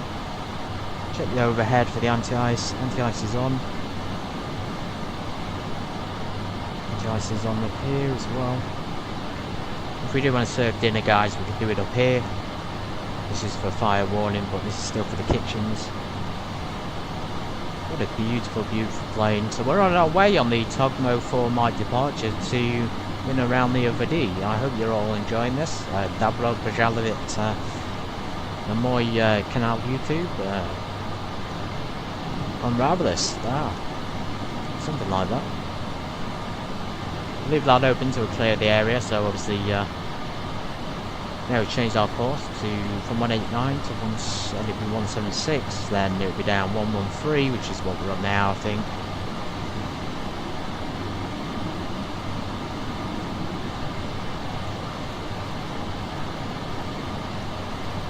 Togman's way down there. Was up 108, and then the final heading of 138, so let's go ahead and select that.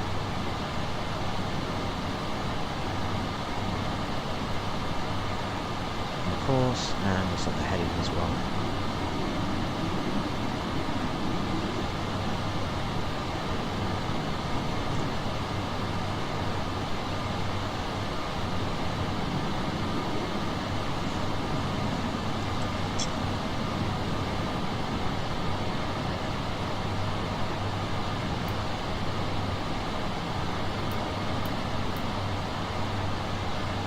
Actually, one of the things I didn't do is I didn't set the amount of fuel we had on board. It's supposed to have 20,000 on board. I'm assuming we've got enough on there, but setting that baton before, maybe because we didn't switch it on under the wing.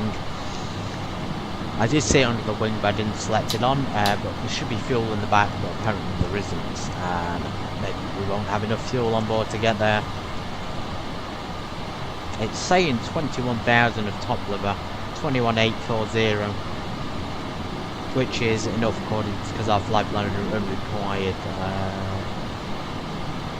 20,000, so we should have enough on there to get there.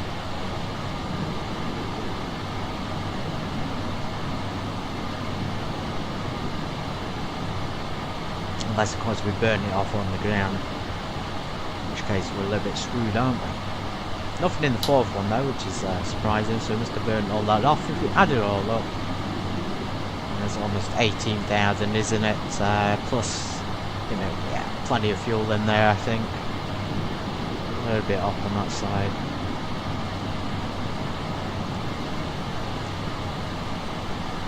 Anyway, sit back guys, relax, enjoy the flights. Feedback welcomes. This is flying the routes, I think, but it's not showing a pink line at this point. I think it's... well, I think it may have missed a turn, possibly. We're going to go straight to Togma anyway.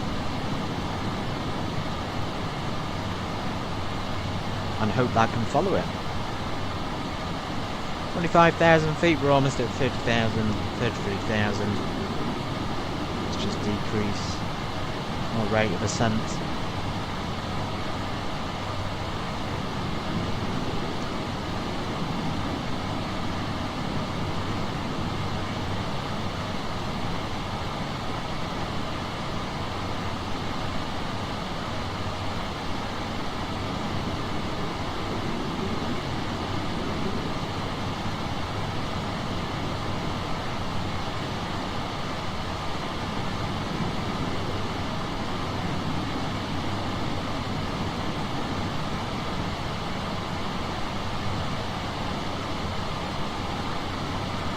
We'll probably maintain the speed here for the cruise as well, so as long as we're above those speeds there, we'll be fine. Between 550 and 600 is usually where you'll be.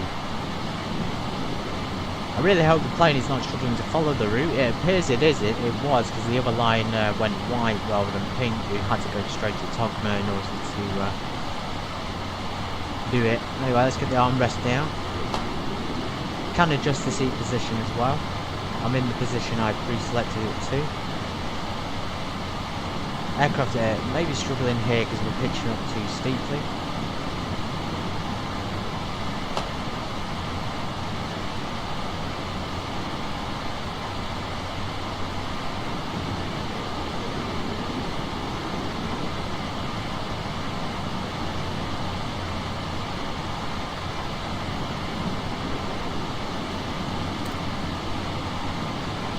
Down here guys, V is actually the speed, M is max speed, and H is altitude.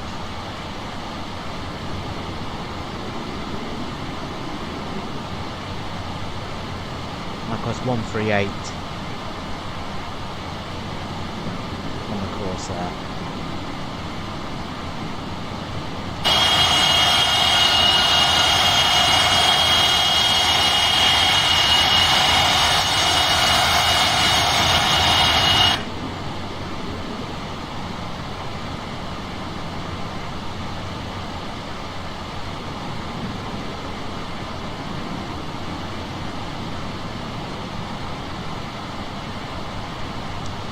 Now leaving the Moscow zone, goodbye Moscow Domodedovo Airport, brilliant place, and we're going all the way down, as I say, near Grozny again, down here near Grozny, so it's quite a long flight ahead of us. Where is Grozny? So, somewhere here I believe, where we were. Grozny, and Mineralnye Vody is around there, there it is. So, Mineralnye Vody.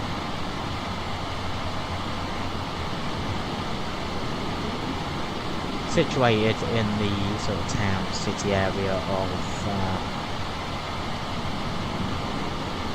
Kislovodsk. Very cool. One flight ahead, guys. Sit back, relax, enjoy. I'm not in a rush today.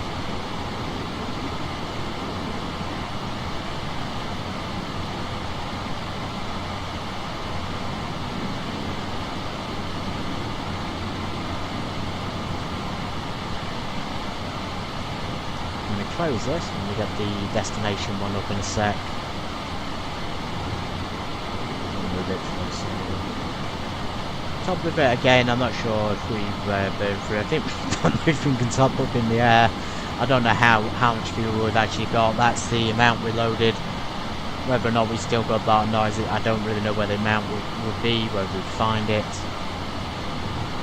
We didn't enter some information here, but I'm sure it's fine. That's just an overspeed warning, guys. We're going to reduce that just a little bit. Maybe I'll have to keep it between 80 and 90 on this flight.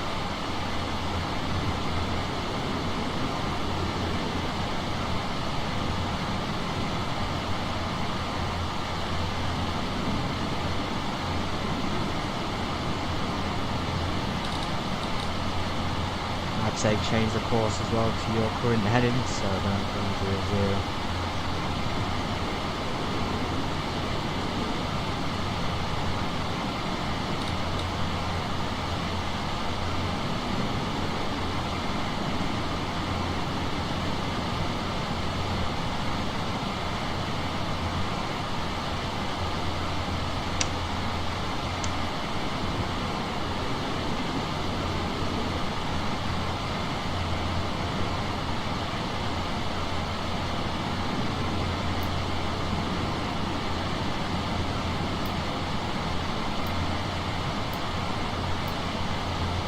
Everything's good in the cabin. The cabin's not overheating now. It's actually really, really cold. That's well too cold there, the cabin equipage. Oh, but good out.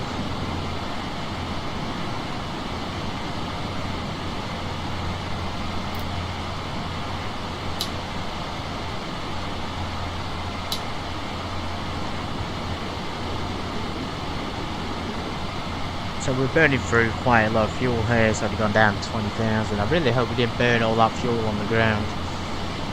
Otherwise we're going to be in a pickle, aren't we? Again, I don't really know what the total fuel is. I got to assume it's the combination of all of these. So, you know, 2, 3, maybe 1 as well, which has different amounts in.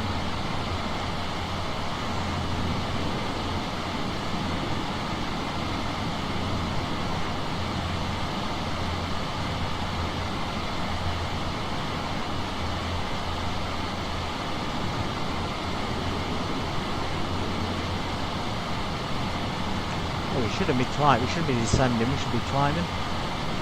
Because I pushed the thing.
almost at 33,000 feet.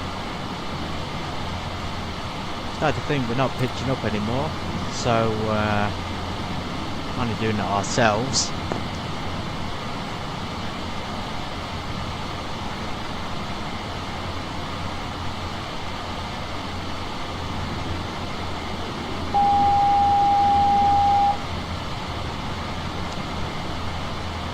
Probably the what if at altitude.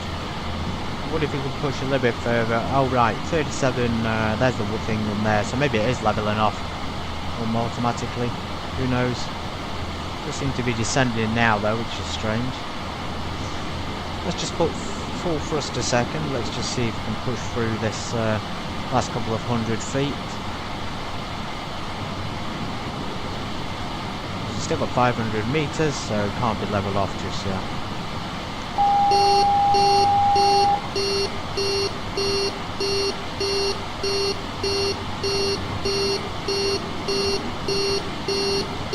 Let's see over speed, don't worry about it. 33,000, let's go ahead and select altitude hold. There we go. Reduce the thrust back and just see what that gives us on speed. We are very close to overspeeding, so we need to be sort of cautious about this.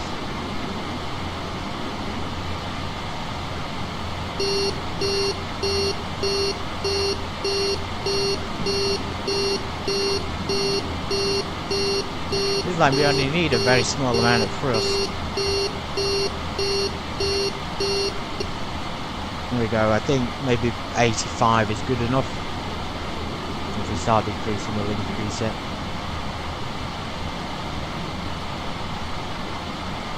Be about there. Oh, of course we can do the auto throttle. What am I talking about? I forgot to do the auto throttle, guys. Which is now not working. I forgot to test the auto throttle on the ground, of course. Otherwise we could have had it working the whole time. But yes, there we go. There we go. Let's do that. Let's keep the speed on air automatic. I think there's only way of changing it with my honeycomb, so I'll have to do it manually. I'm gonna step away from the plane just for a second, but I am here. I'm monitoring things and I'll still be here.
go ahead and set a few navigational references, shall we? For Mineralnye Vody, 117.1. You can see that on the charts for the DME for the airport, so we kind of do need that, that's essential. That'll help guide us there, and we're going to tune it down here as well, so 117.1.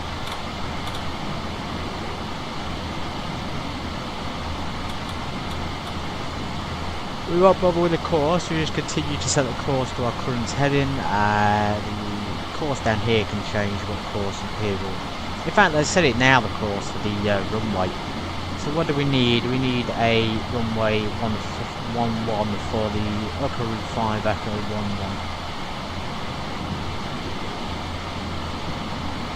11. Ukaru 5 Echo, that's correct, coming into runway 11, which is the heading of 114. Ukaru 5 Echo, heading of, I'm assuming that does mean 114 on the heading, but we'll set that on the course, so 114 down here. We will set it here when we get closer as well. Nice little reference. It's coming in from that direction. We're coming in from the north, of course. So I'll never to see the approach, but straight into the runway. It seems runway 11. Altitude will be 10,000 feet or above, which is pretty high up, I guess. If we need to. It's pointing in two directions. We'll have to check the approach chart, so let's check the approach. Looks like we do the ILS if it's available. It'll be an ILS Zulu today because of the time, so Zulu time. 114, category 1 and 2, localised as Zulu, runway 11. I'm going to check that 3% glide slope. I think it's probably an alright glide slope.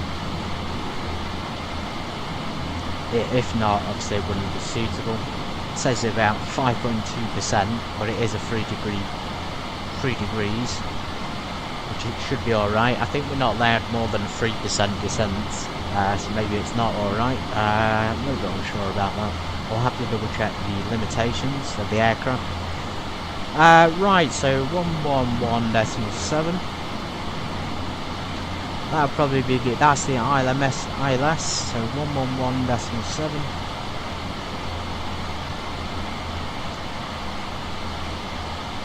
In fact, let's just put it there instead, 111, and we'll put the one down here in the second one.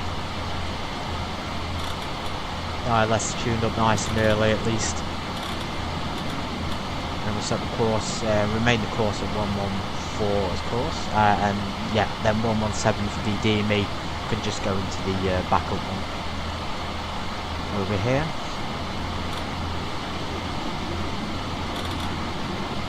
1.7 with the course of 114 as well. At least that way we can, we can tune it and show it down here if we need to, so the VOR and the VOR2 will show up there. But yeah, that's pretty much all sorted. I think we'll be straight in, Mineralnye Vody. No issues, coming down 139 and then 114. Radar controllers are required. Transition altitude is 9,000 feet. In our case, 2,430.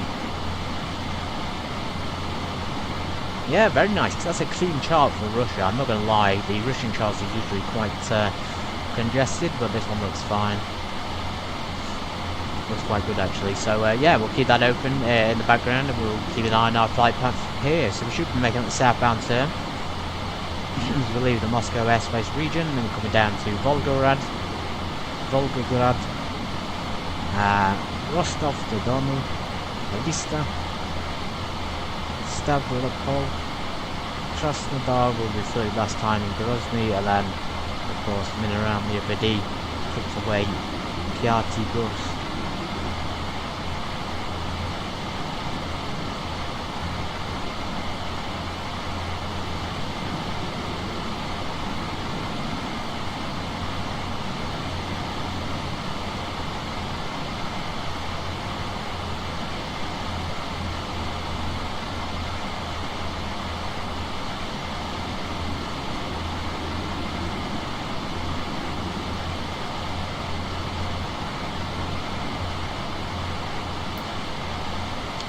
and temperature's just getting a little bit too high again, so there is an automatic wind changer.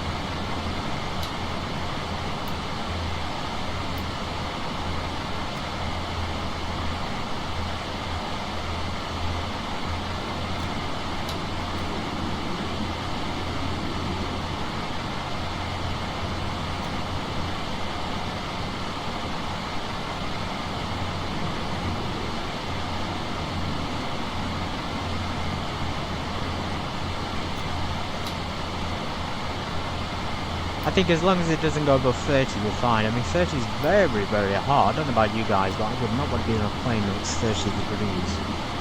No, thank you.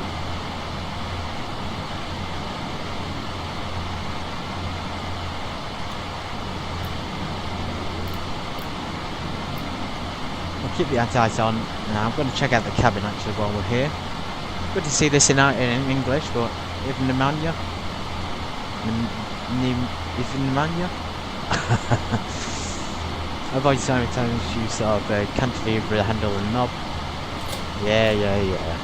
And I don't know how to activate the warp mode. We're going to turn the seatbelt signs off actually while we're here.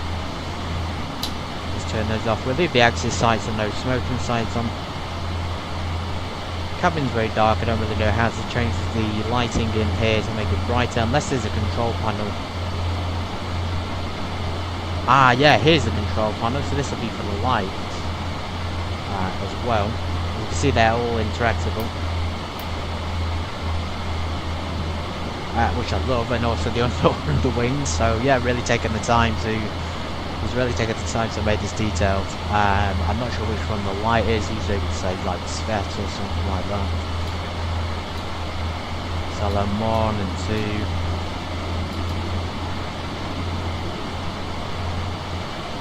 And then further back in the cabin there is in fact more lights, but it's night time anyway guys, so it's probably not that crucial because everyone will be sleeping. There's some more light things, there's more switches there as well. Let's just switch them all on and see what happens.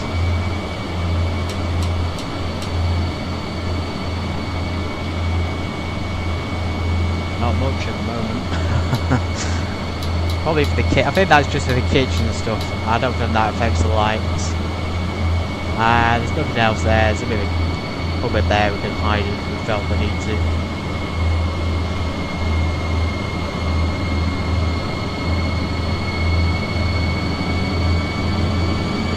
So Ashley Vino, emergency exit.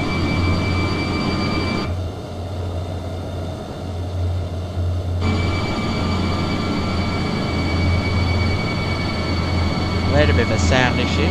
I really wish those footsteps would activate again on the walk around mode. I don't know why or how I even got it to work, but they were brilliant, like flip flopping around. I think the volume's a little bit off as well, but yeah, so cool. So cool.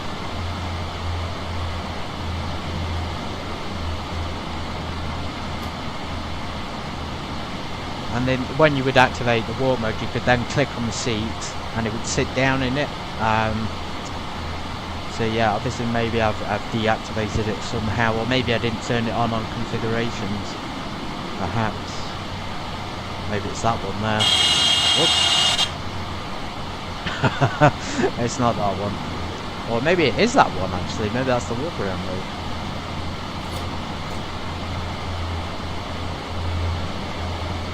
Yes, that's it. That's the walk around mode. Fantastic. So now you can actually walk around and walk around outside with footsteps. That's so awesome, guys. I mean, how many like paid aircraft actually have that feature, and then you get it on the freeware one by Felis and Masterskaya, for example, just two of the people. This is by Masterskaya, but you know, Felis developed it, I think, from the beginning. I'm not too sure about it, but yeah, fantastic. There's payware aircraft from this X-Plane store that are actually trash. $40 or $50 for absolute garbage, and then you get in this thing, it's completely free. I'd happily pay it like this aircraft as it is now as a free version, the B2. I'd pay upwards of probably $90 for this, because that's what it's worth, guys. It's worth $90 on the store. Absolutely.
really hope we're not going to run out of fuel either. If we just go in the iOS, that'll make it a little bit easy to look at how much we've got.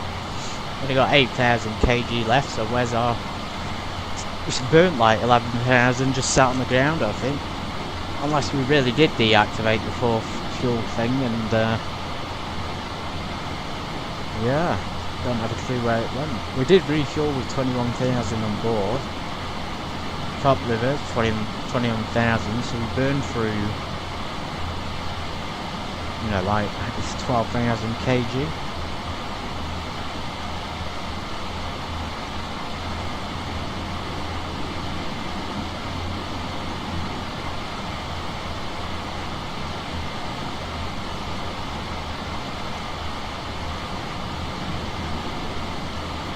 Unless we have to change it in there. I don't know, I thought this top with the loading thing would work. It worked for the baggage. It worked for the packs.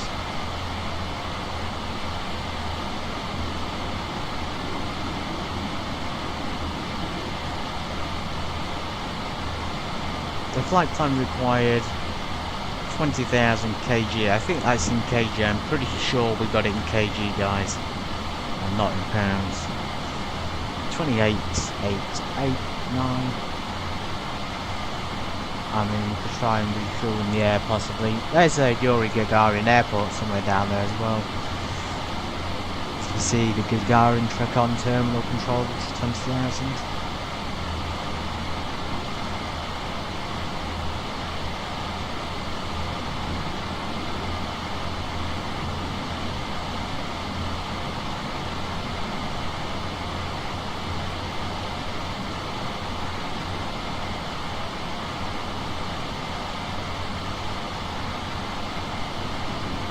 Payload 15.6, so we're actually overweight as well.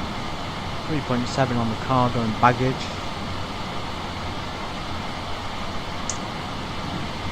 Looks like we've got the right amount of cargo, but then everything else is overweight. 16.2 there on payload, a little bit over, and I think we're a little bit over on fuel. So we actually took extra fuel, which is why I'm even more unsure about where it's all gone.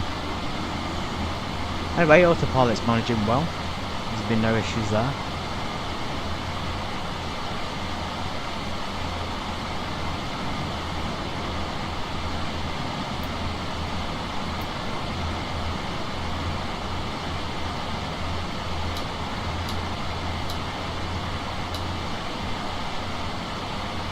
Yeah, so when you select the automatic mode, I think that's what's heating it up.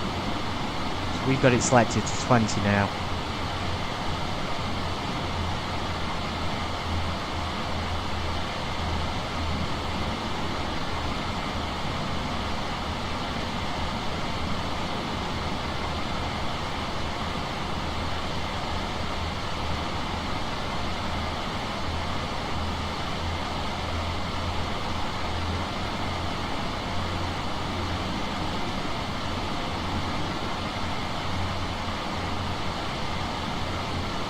Usually that lights up this panel down here, but it's not done it.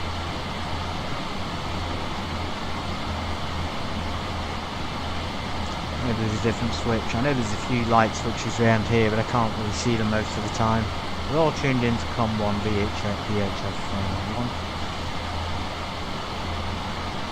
I think we switched this recorder on earlier. It should be on. Yeah, all lights are coming on.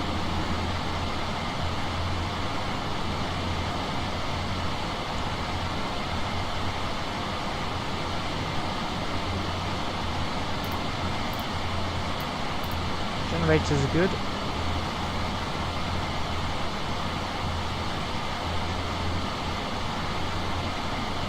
Now strongly into the crosswind. I'm really hoping it changes the direction to face south, and then we'll have a 40 knot tailwind.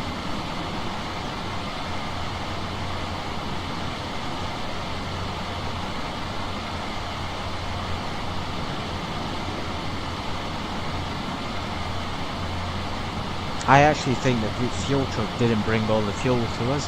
It did have some in the back in number 4, but obviously that's gone now.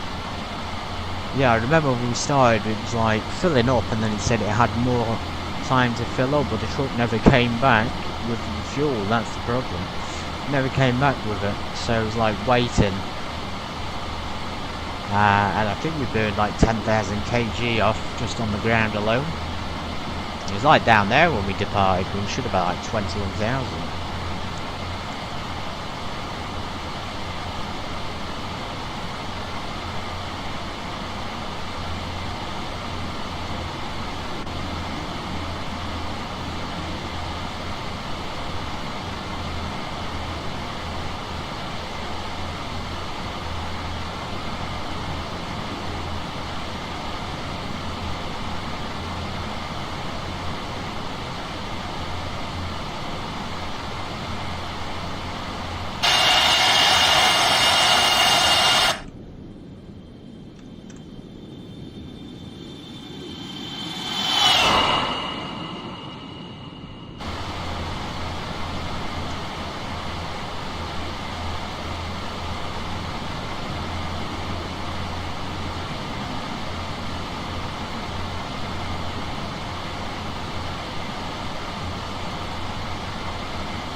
Well, they shouldn't have done that.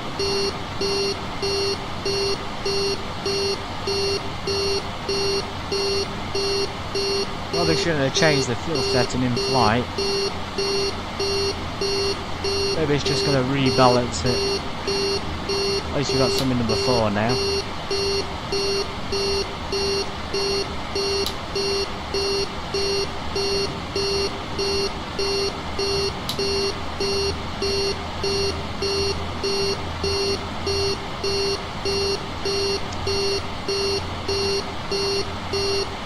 I'm hoping that will shut up and settle down. Looks like it's going up and down here, maybe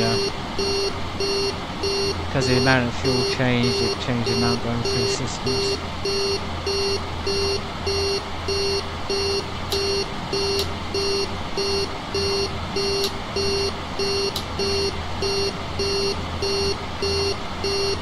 There's no silence button in here as well, as far as I'm aware.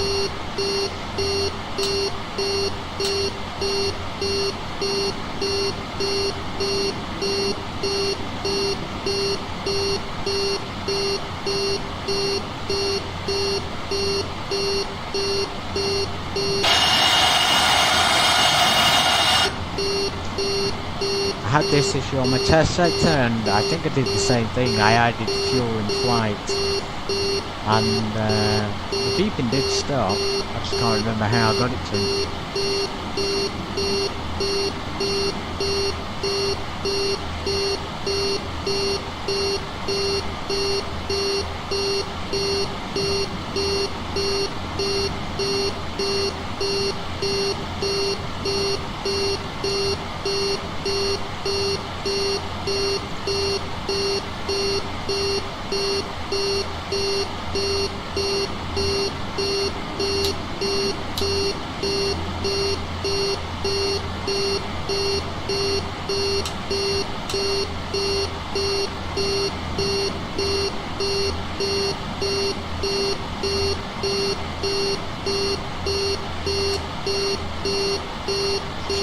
Pressure while we're here.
still going, it's still beeping. I regret topping it up now with fuel.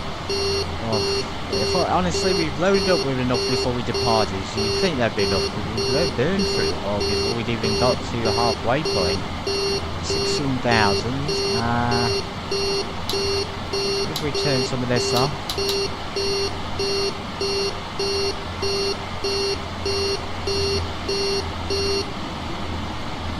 Yes, let's turn it back on. Let's hopefully get it to work. It's going to rise again. It might trigger the alarm, it might not. So yeah, I think it was to do with the fuel regulation, because we added more, it was then pumping more through the system. Free correspondence, so we topped it back up. So, I mean, obviously don't do that because that's not realistic. 16,000, and that corresponds with all we got. Otherwise, we'd be at 7,000 by now and probably would run out of fuel.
Автомат тяги включен.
I'm getting towards the south a little bit, not anywhere near, we're a little bit close to Mineralnye Vody. We want to check the approach and things. I checked the arrival.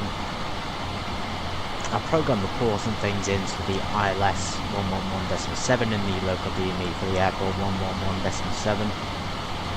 That's a little bit wrong, isn't it? So 111.7 for the ILS, and then I think that's meant to be 117.1, isn't it? For the localizer on the airport.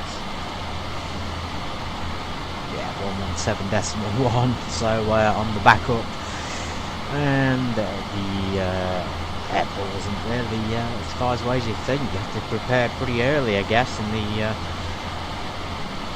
still got ages to go. I keep thinking it'll be close. Got quite a while, so check back in when we're a bit closer. But I hope we can get the autopilot sorted. I think it's a little bit different. Hello's coming on live for that one. We just can't pick up the ILS yet, so we're about 450 kilometers away apparently. We tuned in on the second one. Let's tune that one on the second one, 117.1. Co-pilot can be the second navigation waypoint, unless you give us a bit more of an accurate reading.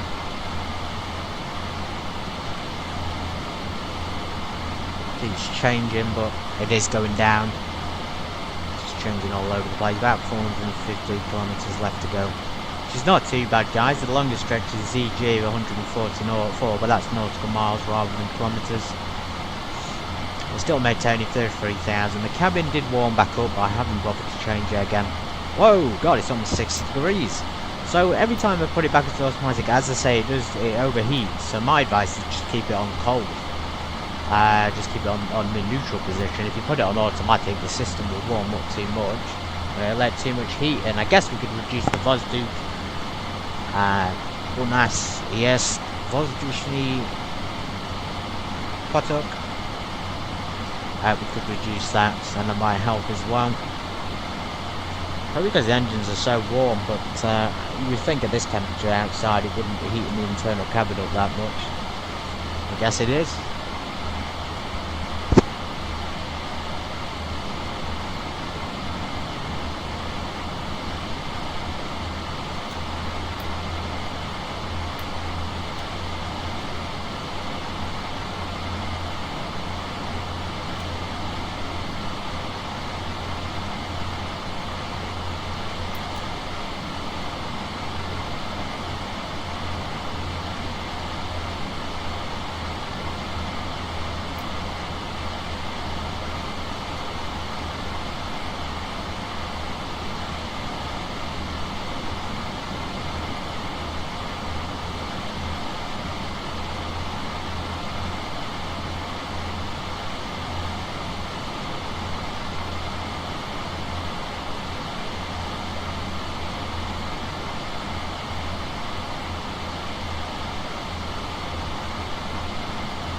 I guess time to just adjust our route slightly because we're going slightly further than we want.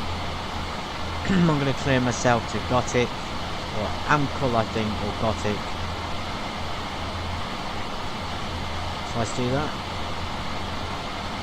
Direct. Otherwise we're going to be going like hundreds of miles out of the way, guys. I don't think we should do that. Let's stick to the actual route that we got planned. Hopefully it'll lock back on. I selected OBS by accident there.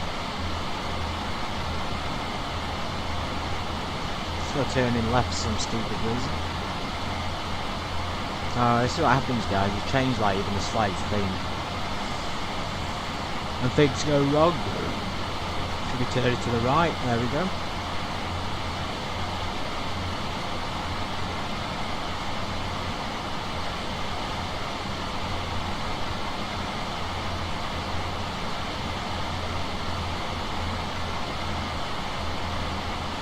Yeah, so that should cut out that distance up there, and then a couple of hundred nautical miles are cut out there by going straight to that one. And come down a bit closer to the airport that way. Because it's taken us like all the way along down to Astrakhan for some reason. It should have just gone straight from Moscow. No wonder we burned so much fuel. But so much fuel because we went obviously down, then past Volgograd, and then for some reason more east. It should have just gone straight down, straight line. Maybe a little bit of a curve, but not like as far out as it did go. Either way, that's the route we got from Sunbrief yet again. Not the best flight planning tool available though. There's plenty more that will actually give you a more efficient route. It says Mineralnye Vody. Within that sort of final. God knows how long, maybe another hour, another 2 hours at this rate. Yeah, the plane guzzles so much fuel though, so that extra fuel we took meant absolutely nothing. We'll probably end up running out.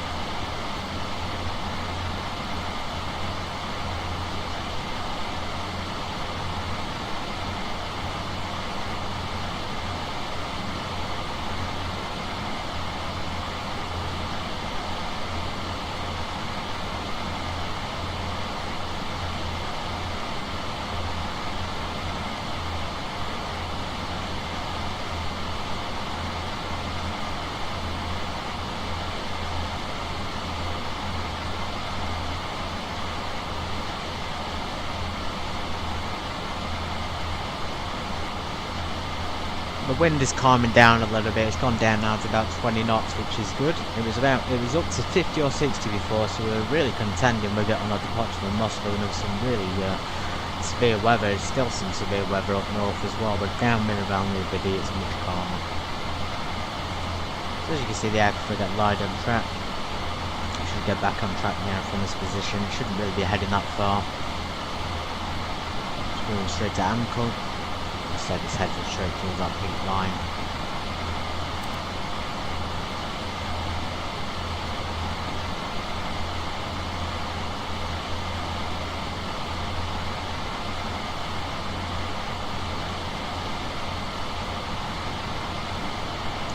I've not switched it back to automatic in the cabin. We may as well keep it on our room temperature, which is about 30 degrees there, so pretty warm. We only have, it's like just over 6,000 kg. It's got to be the wind and the weather that's caused it to burn more on departure, because we definitely had enough at the beginning when we got fueled up. We had 21,000 we put extra in, so without that extra fuel we probably would have run out by now.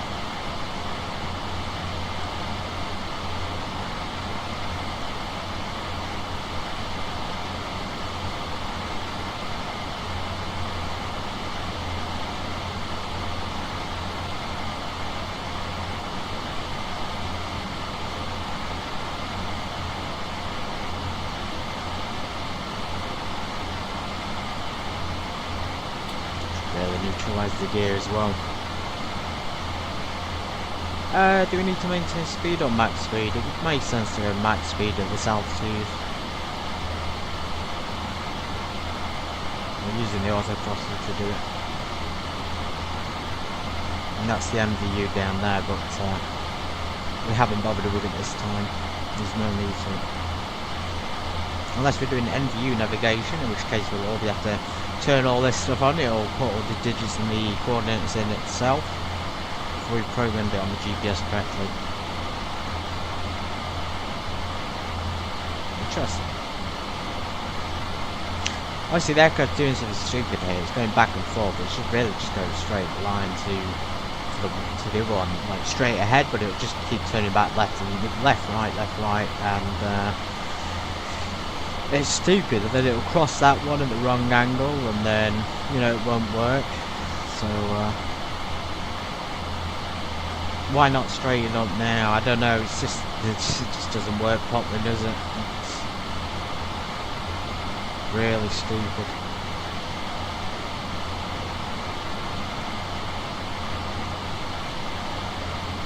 And then it finally gets the line, and then it'll go past it and do another right turn.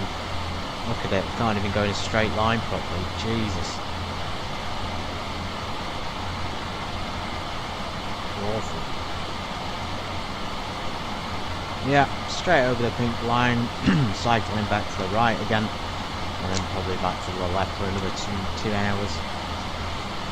Got a headwind to contend with as well when we turn. I mean, look at that, guys, just to get on a straight line. Come on, just turn. This is what it should be doing. It should be turning, get on track, and then straight into it. But it's just, it could have got onto it from there, right? But it continued turning. I don't know why it didn't just carry on straight. It's not hard for it to do it. I'm going to take control when it's a bit closer to the line and just turn it myself. Let's just do it now. We'll maintain the altitude and turn it ourselves.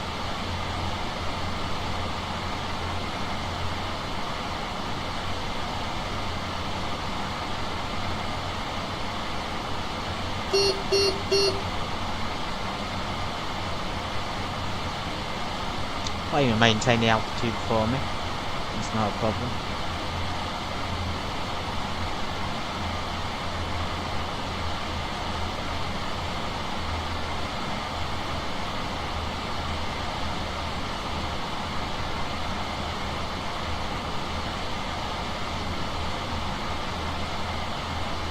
I think we keep the stabilizer position in the same green zone until we land.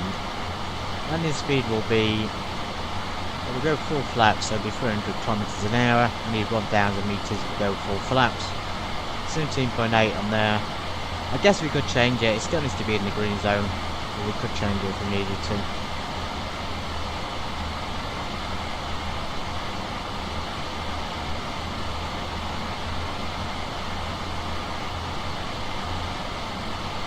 Yeah, it's a pretty fast speed. I don't think you'll get many speeds, landing speeds below 300 to be fair. Takeoff speeds changed because the fuel weight and things have changed. There we go, guys. Now we're going to straighten back on course on ourselves since the autopilot can't do it.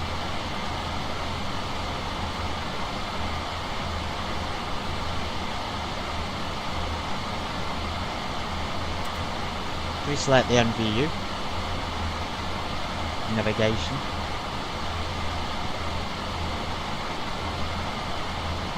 Hopefully when we select the auto thing back on, it'll work.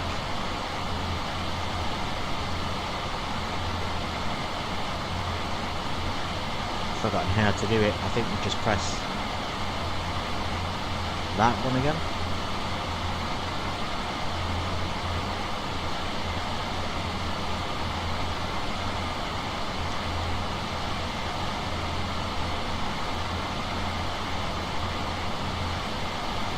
All of that just to change directions. Bizarre. Absolutely bizarre. Let's try max speed. Let's see what happens. Let's turn it off now. That's height. Sorry, not speed. My mistake. I thought that was height. Sorry, Mach. It must be max speed on the climb and descent when it's usable.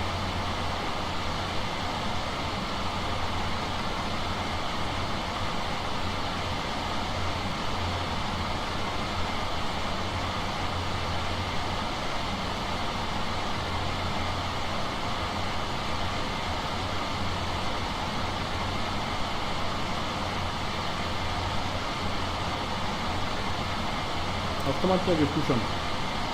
Really keep the auto throttle on. Just crank it down a little bit so we don't overspeed.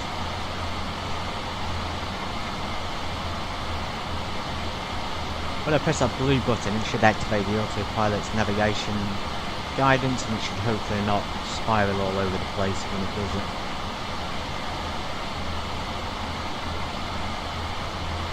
Since we've got ourselves back on track manually, we are so close to the line, so again it shouldn't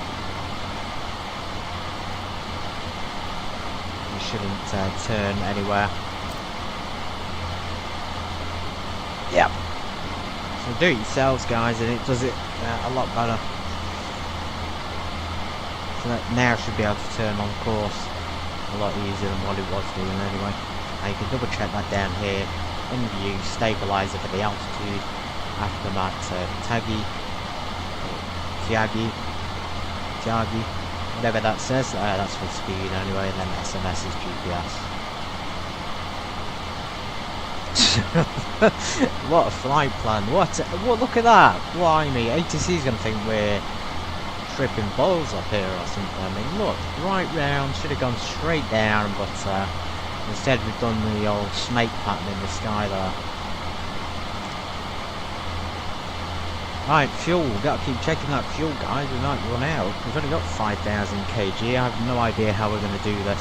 Obviously, when we departed, we fueled up. We should have really checked the fuel quantities and actually made sure it filled it up, because even though I checked on here, Zagruska, and we checked we had enough, obviously it didn't fill it up to what we needed it to go up to. Because there's no way to tell. Like, that was... There's no way to tell, it just says 21.8. But where's the indication that it's filled up? You know, it's not there. It does it for packs and cargo, but the timing thing on the fuel was a bit off. Pray the landing lights work when we arrive as well. It'd be nice for them to come on so we can see it illuminated.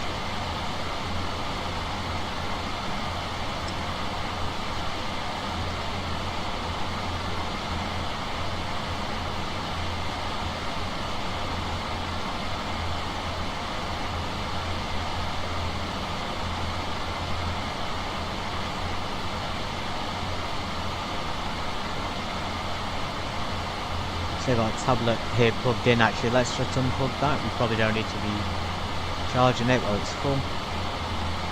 And of course you can pull down the blinds as well if you really feel the need to. It's nice and bright perhaps.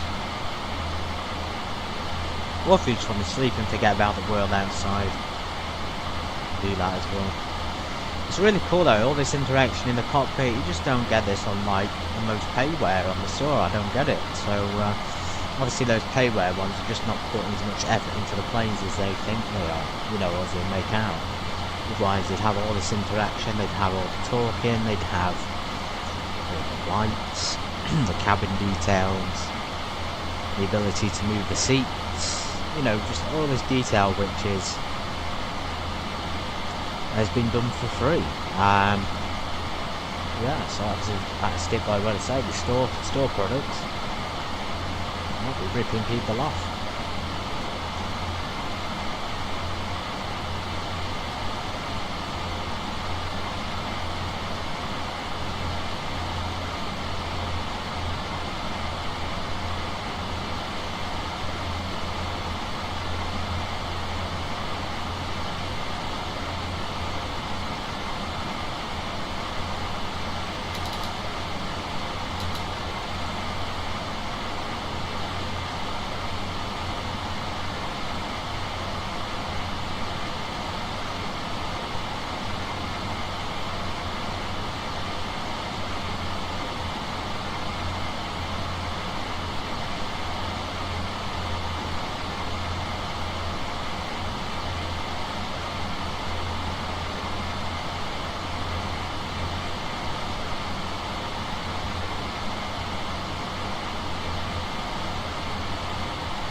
I just realised where the cabin lights is, everybody. So it's actually the engineer over here that controls it. I thought it would have been in the cabin or perhaps even on the cockpit side. I forgot about this, so I did actually find it, and now I've just remembered where it is. There's the cabin light for the cockpit. That's sort of like an overhead light. You wouldn't typically have that on the light anyway. Tableau notch obviously on, and then you've got the lights there which you can flick on below it as well. All those lights. There was a light there for the cabin.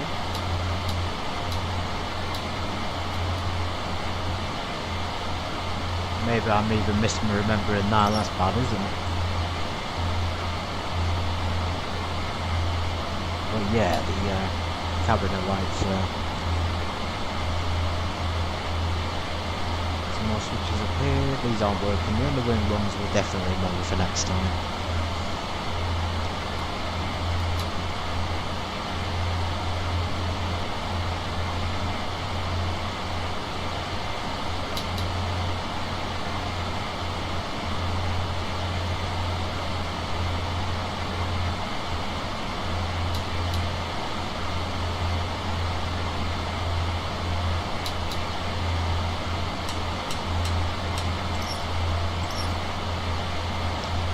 Okay, 8 PM local time. I put it as Moscow time, 3 hours ahead of the UK. So in the United, in Russia that is, the time in Mineralnye Vody will possibly be different.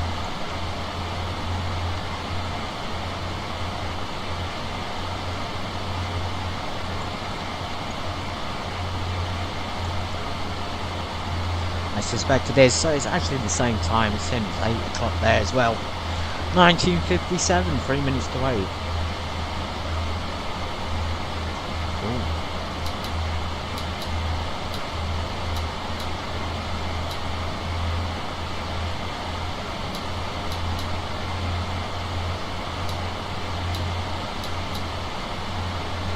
There's more charts, there's that light for that thing down there as well. But there's more charts here, let's leave the lights off in there for now. Can't actually find them. Traditional flight levels, let's just make sure we're not going off course. Traditional flight levels there, so west-east, obviously there's the meridian and all the echelon stuff. We didn't actually enter the echelon stuff today, or the meridians, or the points, or the do with the navigational stuff. You can enter it in here, the echelons. So 380, but ours is 330 today.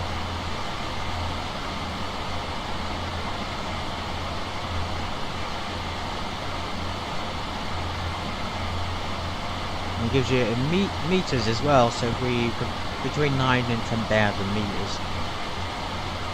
And then flight levels here, so 330 just isn't on the chart. It's not a very popular level. Maybe 340 would have been better. A book there. I think with this model now there is stuff down here, as you can see down there, the Tupolev 154B-2 by Master Skyer.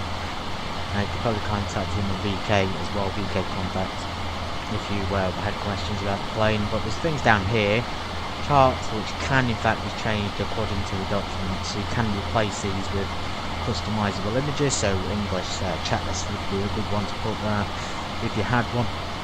Or maybe even a diagram of some of the systems, but I think the information here is probably more than enough, provided you can translate it anyway. But guys, I keep looking at the chart. I mean, from there to there, it's probably not going that far realistically. We're still going on the outbound course, because obviously we come in Mineralnye Vody from that sort of direction to the south. Go back to the charts and get to it.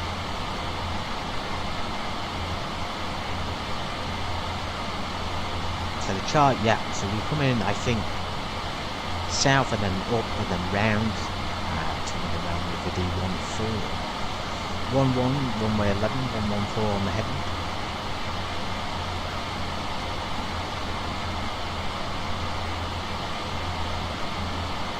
You see how far we are away from these airports.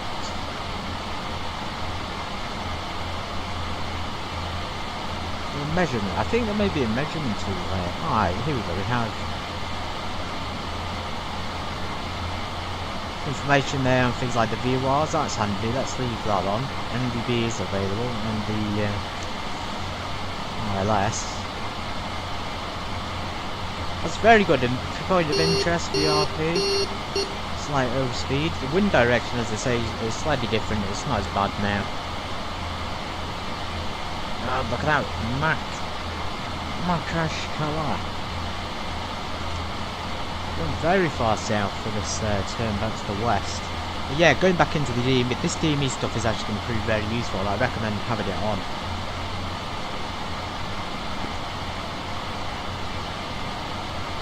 Because then you'll be able to find the frequencies. So it is indeed 117.1, which is what we got tuned in on the co-pilot side. Anyway, there's that turn, so we get back on track. Let's hope the aircraft can do it. Let's not really get too confused. Let's just decrease our speed a tiny bit. And then, yeah, so we'll come in. We have to go round and then back down to runway 11.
think we best start to descend, everybody. I mean, the Tushka's old,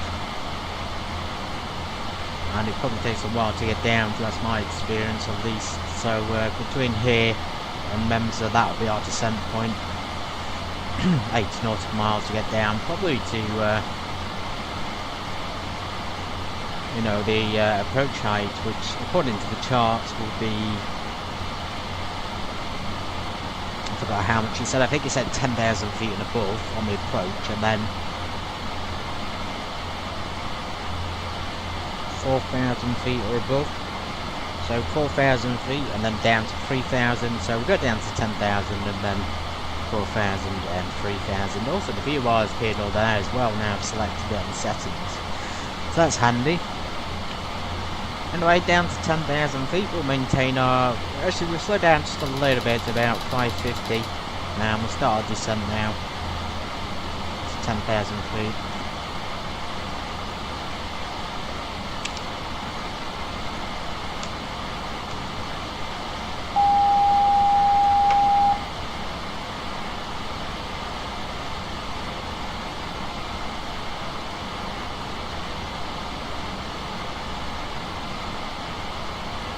QNH is 098. Is that no QNH 1025? So it's a lot warmer in Mineralnye Vody. 1025. I suppose we can wait, can't we, till we get lower down to do it.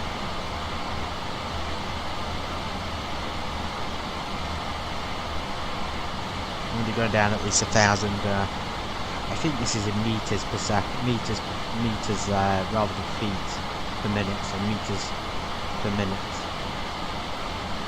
I could be wrong though, it could also be feet. I don't know how. A lot of things I'm here for speed, so Chisholm is the max speed, and then Scorus is obviously the airspeed. Scorus over here, so there's a few speed indications in the plane that you don't even end up using in the end, of the co-pilot as well. He's got dial over here. I think this is his fuel thing. I think this is how much fuel we've got left. Yeah, so he's got like a fuel dial there showing the total fuel weight. 3,300. I don't know if we're going to make it or not. But anyway, the plane flies really well when it comes to actually flying it and manually doing it. It's a lot of fun, so don't skip it.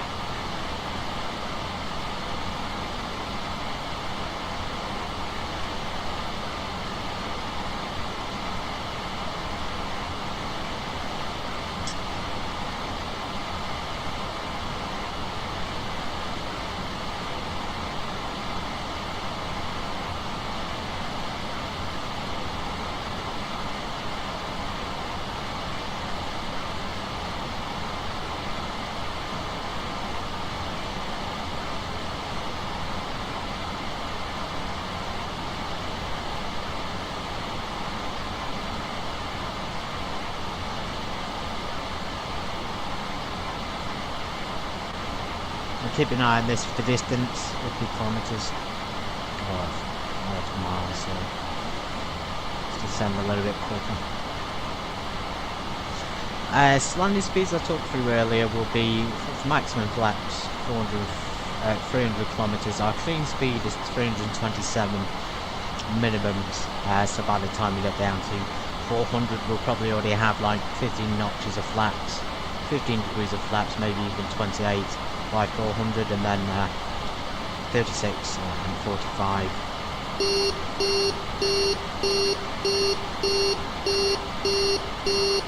That's fine, it's just an overspeed warning. I'm going to go ahead and turn the tail light on. Let's have a look at that.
believe this thing over here, meters, is on minimums.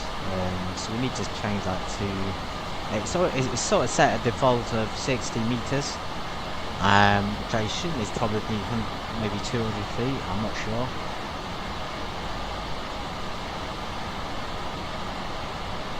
Yeah, but altitude is important though for this sort of thing. It'll usually be on these charts somewhere. I think it's about 1,000 feet.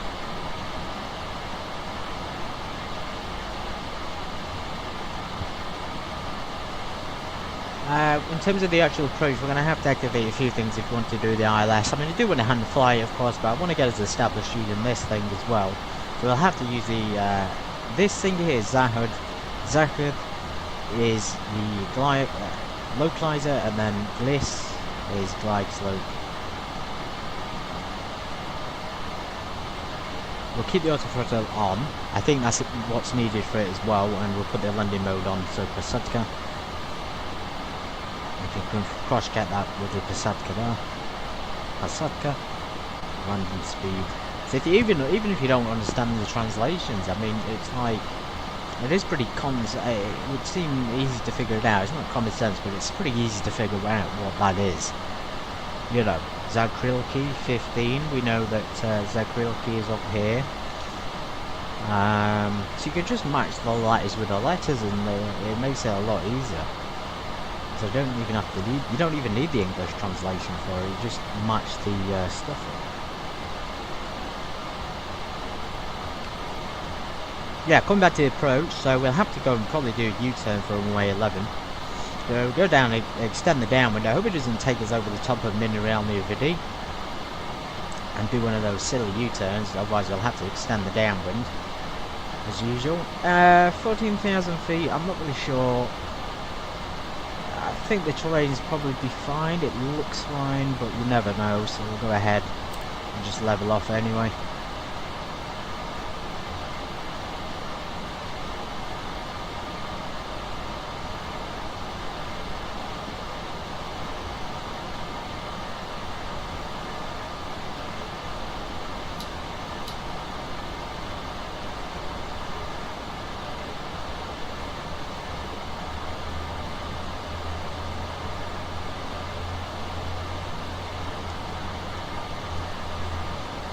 Going to be 3 hours 46, which is good. Remember, the startup only took 1 hour 15, so we're actually ahead of schedule by maybe about 2 hours.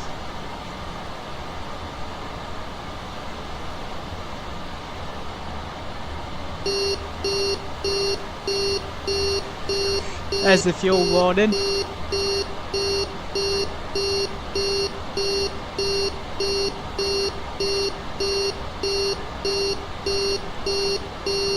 Let's just top up. We did put enough in, but obviously the plane is burning through too much, so it can't. I don't know. It just obviously burning through too much, isn't it? Which is affecting things. So I have to keep topping up and fly. I don't know. I'm gonna have to practice with fuel a little bit. We put enough in, so it should have been enough for the flight.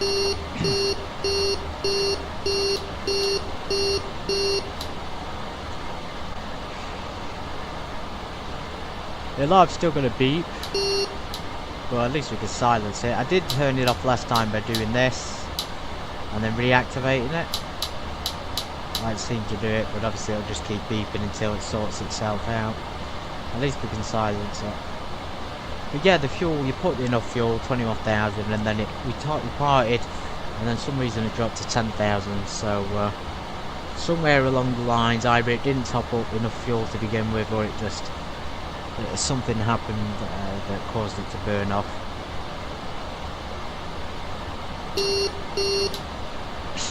We're going to keep that alarm off until it's stopped beeping.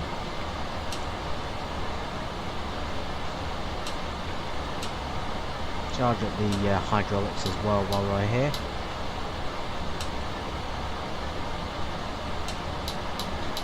Brake pressure's good.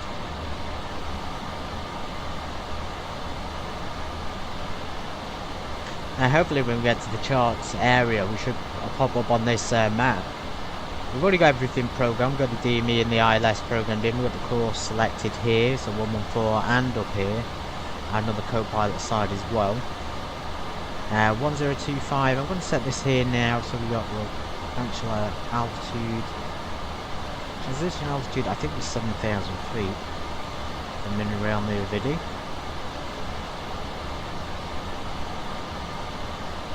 Let's go down to 10,000 feet and be ready for the approach, which is imminent, guys. So MM004 and then final, so not very far until final. It's going to be one of those planes where we will probably extend the downwind.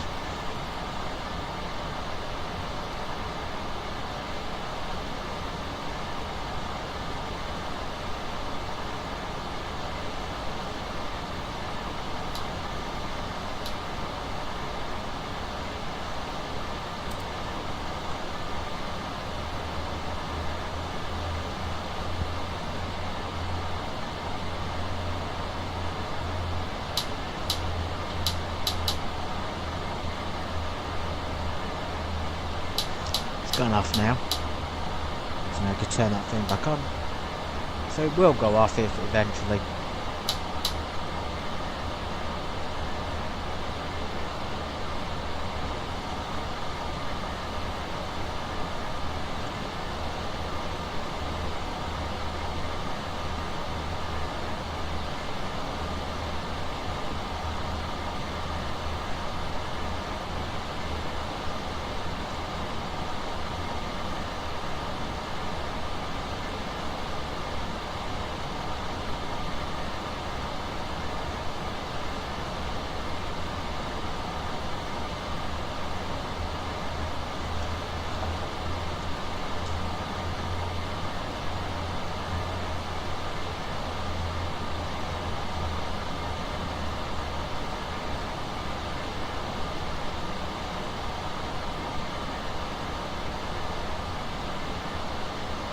There it is, guys, URMM, Mineralnye Vody. I think it may be time to take control of the heading. I'm not quite sure how to select heading mode on this, so that's VOR1 and VOR2. We're going to arm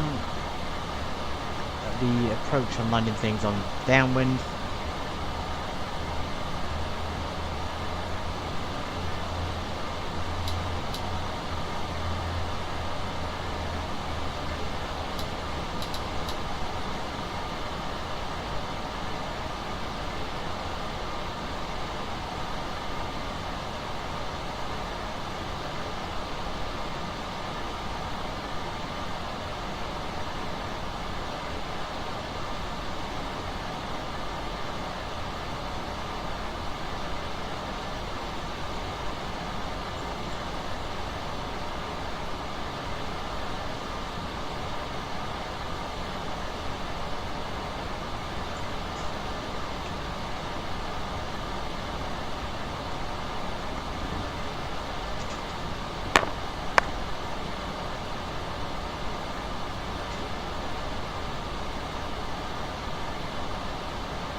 signs on.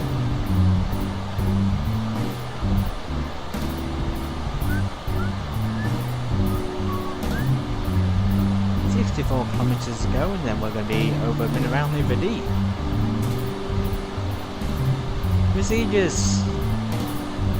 We departed today on the Togma 4-mile departure. We're arriving into Mineralnye Vody on the Okara 5 Echo arrival to runway 11 for the Zulu ILS. What a beautiful, beautiful flight this has been. Absolutely beautiful. I just so grateful to Felis and Master Sky for their amazing efforts and work on this project. This is by far one of the best planes available for X-Plane 12, and probably for a flight simulator I've ever flown, and that's not an exaggeration. That really is, I mean, every word of it is just absolutely brilliant. Quality is there, interaction is there. You cannot get better than this. And another example of the Russians just giving us things for free, basically. High quality things. There's the runway. Oh, brilliant. Now our adrenaline can kick in, everybody. So let's hope the landing lights will work. I don't know if they've got like a charge on, and that's why they won't. Let's get down to 4,000 feet. Let's slow down. Way down now, it's about 450 kilometers. Again, I'm not sure about the heading mode, so yeah, we'll just have to see what happens. We are going to arm the approach mode with the landing thing, and hope it works when we need to engage it.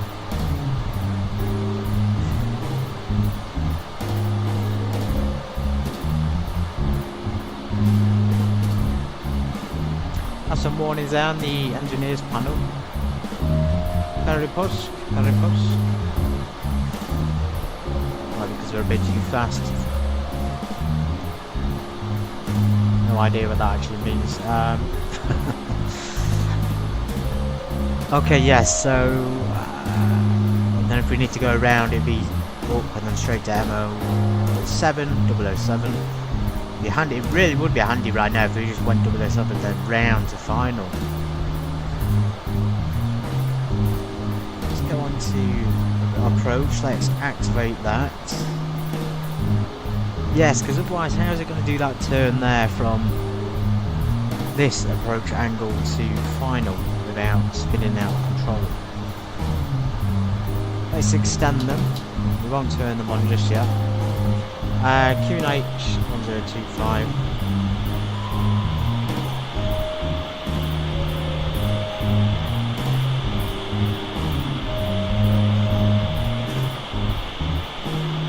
Dark as well, it's really cloudy here.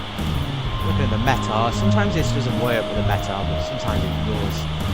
There are a few clouds in the area we can get through. Right, heading mode. Hopefully this will work.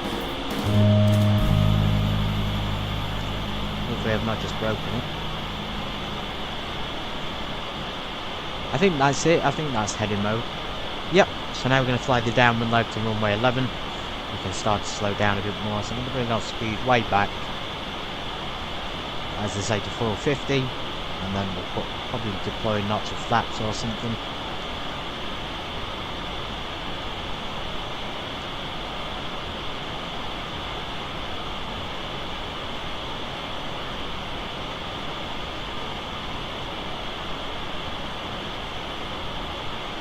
Let's try the landing lights.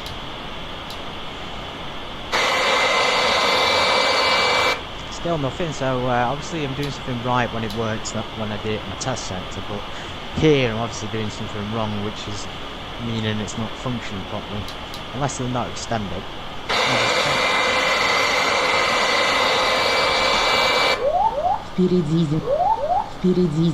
Oh, that's altitude, damn.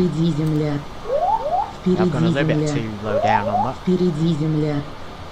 Let's get one. Закрылки выпускаются синхронно. Предкрылки выпускаются. Стабилизатор перекладывается. That means it's all working. That means these... Закрылки 15. Предкрылки выпущены. -3. Стабилизатор -3. -3. High altitude warning. We should be leveling off. But yeah, that means that when he makes the announcement, it means the slats and the flaps are deploying, and then it'll sound like he says synchronous, and in fact does, as we're saying they're deploying synchronously and synchronizing in synchronization, and then stabilizer -3 is where it should be when the flaps are deployed, and then when it's full, it'll probably be down there as well. Make sure there's no warnings. Vipesko Ubaka, I'm not sure some of these words. Stabilizer can stay where it is. The center of gravity probably hasn't moved. 18, so it's quite low. Still in Polygenia Zadachika in the green zone. There we are, so we're on the chart. We'll find the downwind leg as expected, and we're going to extend this and hopefully turn to final with no issues. Впереди земля. Фини вверх. Фини вверх. Фини вверх. Фини вверх. Perhaps going a little bit higher on this approach. Although it does say 4,000 feet by this point. And then 3,000 by that point. Let's just go back up because it's going to keep moaning otherwise if we don't.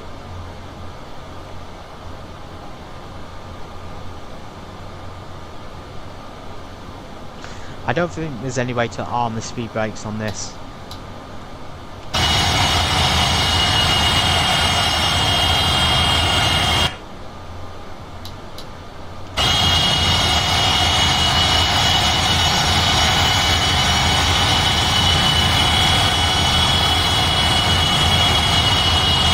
They deployed well.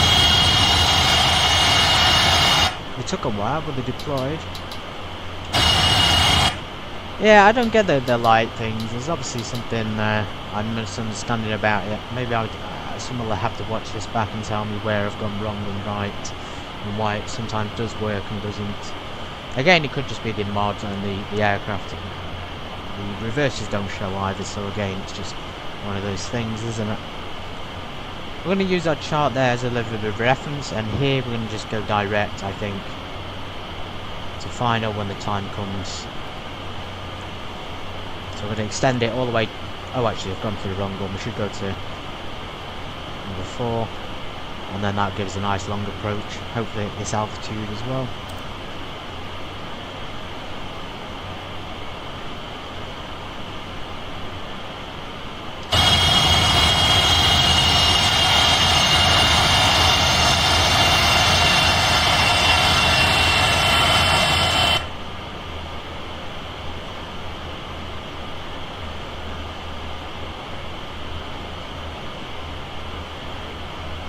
I might even use the, I'll just use the heading mode, and hopefully it can get back on final like this. The landing fingers are selected.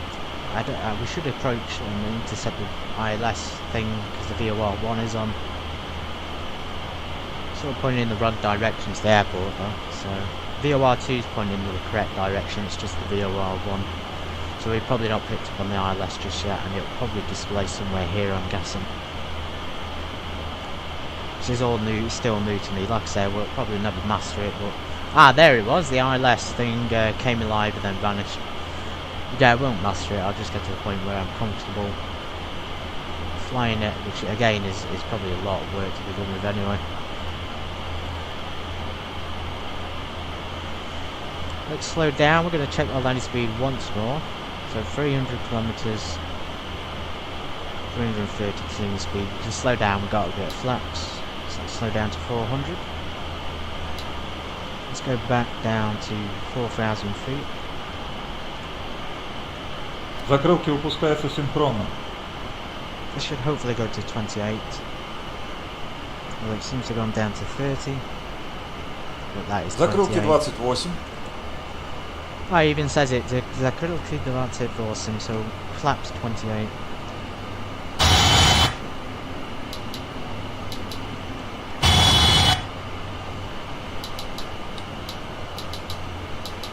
I'll leave them on, but I don't think they're going to come on, guys. Unfortunately, the ILS thing keeps popping around, which is good. So, I mean, maybe better coming from this point, the MM and World 1, and then taking the right-hand turn. That looks like a much easier approach than coming directly over the airport to 004, which Yeah, or even OO2 down there, and that gives a longer approach even more. Cool. Let's get parallel to the runway's direction. It's pre-selected on here, so we're going to go again, just keep selecting so it lines up with where I need to go. And we select the NVU on. Turn the heading mode back. It shouldn't be going to the left, it should be going to the right, unless it's because we've got landing mode on, so let's get rid of that.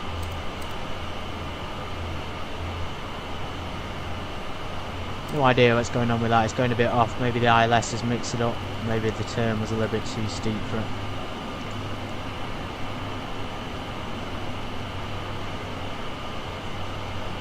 Either way, we'll use the heading mode and then we'll select localizer when we're on it.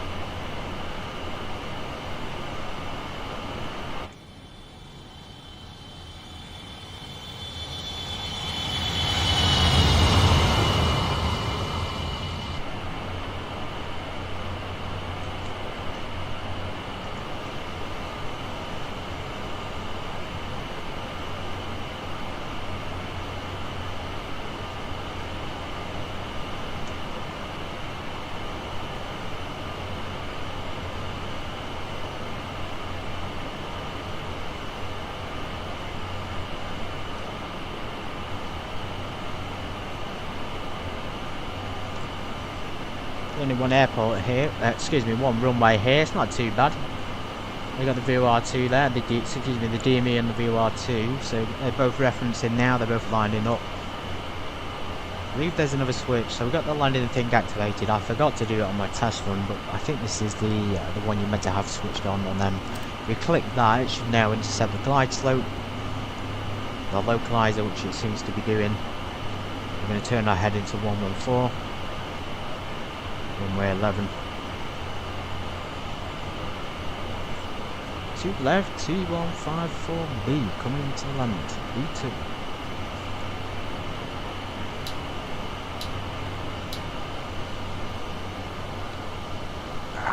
Need to have those on.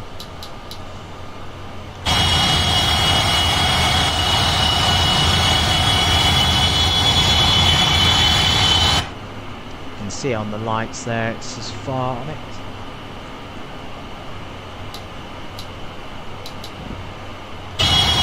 Still not working. We'll wait till we get established anyway. We're on the way. We do need to descend down. I'm not sure why we haven't started.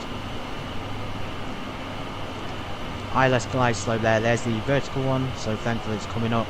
We are going to slow down more to probably 350. I think you need the autothrottle on to do an ILS as well. Even if we don't do an ILS all the way to the end, we can do it till we get to the point of taking control ourselves. So we're going to slow right down, just below, above landing speed, about 320 kilometers an hour. Закрылки выпускаются синхронно. 36 degrees on the flaps, going down to about 3,000 feet. I can't get my... Стабилизатор перекладывается. Закрылки 45. Стабилизатор минус 5,5. It skipped 36 and gone all the way down to 45. Ah, that's interesting. So there mustn't be a 36 on this. But anyway, the gear won't work on the honeycomb, so I need to do it with the G button on the keyboard. I'm not sure if there's a way to program it. Are we on the glide slope? I'm assuming we're going to go keep descending. That's what I keep telling the computer to do, but it won't do it. We should be descending down. I think the plane may be taking control, so let's hope it turns to the right. Let's hope it's going to turn, guys.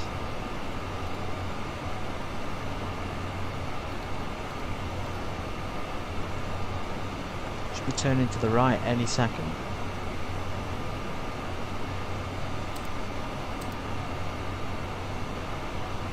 There we go. I had to click it again then, but it did intercept it.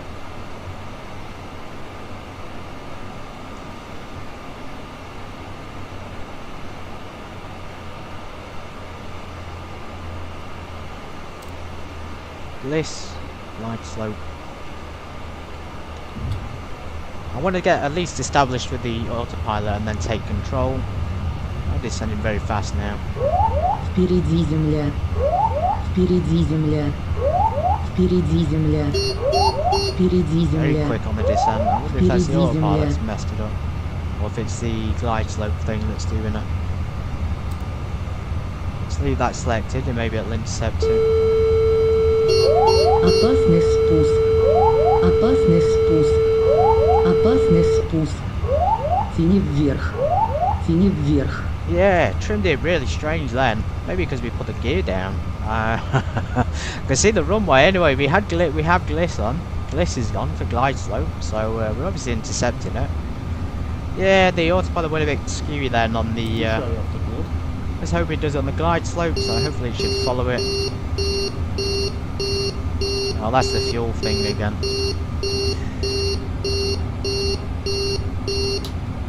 Let's just shut it up. Right, so it is actually following the glide slope. We may as well just take control at this point. I hope I'm in control.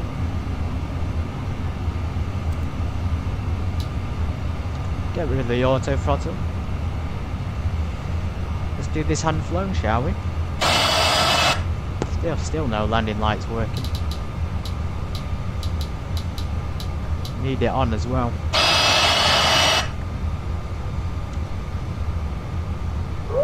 Впереди земля. Probably just high on the glide slope, maybe that's why it pitched down. Впереди земля. Впереди земля.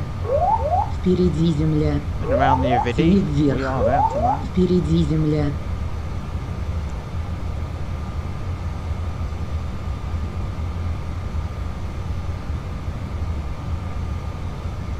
There's the glide slope.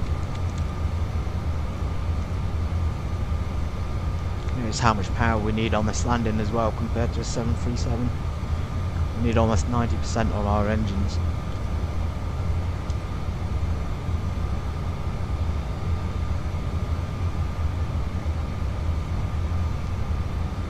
Оценка. That's Semka. Решение. 50. 40. Глиссада. Высота Below the glide slope. 20. Not the best, is it? 10 метров. 10. 5. 3. 2. 1 метр. Реверс. Reverses. Реверс включен. Ooh, awful landing, but we touched down at least on the centre line. Just a little bit early though.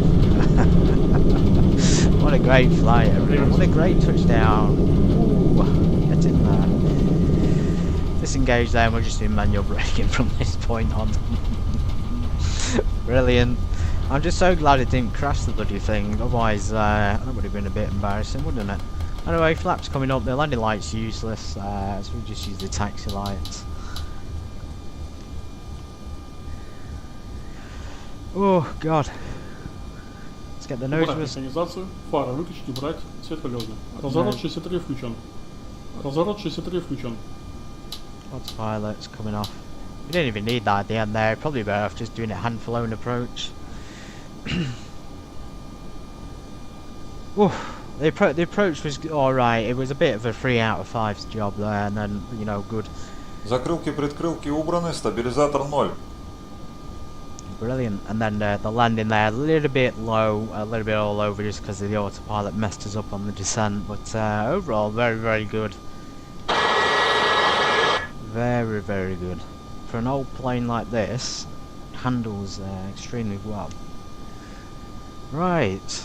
Let's keep our lights on, I guess. Just keep our taxi lights on and taxi to parking. Spoilers retracted. Интерцепторы выпущены. Yeah, the test flight did, guys. I don't want to brag, but that had a great landing on it. I regret not filming it. So, oh well, we still survived. Where we're gonna park here. So yeah, you can see there it came down pretty steadily after extending the downwind leg. We're gonna go down, and we'll probably just park straight ahead of Bravo, I think. a few planes here. My first time in Mineralnye Vody though, I've never been here. It's got a nice sign up there, some nice flags.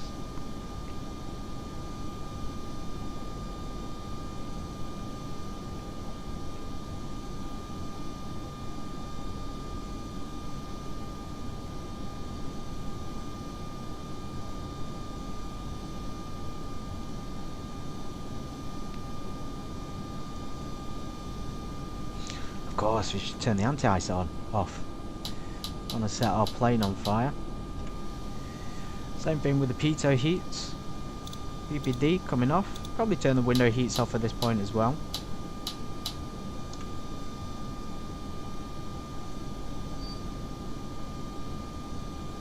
We still got the fuel warning going off, although we did land. We would have run out 100% of fuel. So there's something going on with the fuel consumption in the plane. There might be a glitch again, or it might not. It may have just been the conditions. I'll have to do some more research into why we burned our entire plan's fuel plus like 10,000 extra. Makes no sense.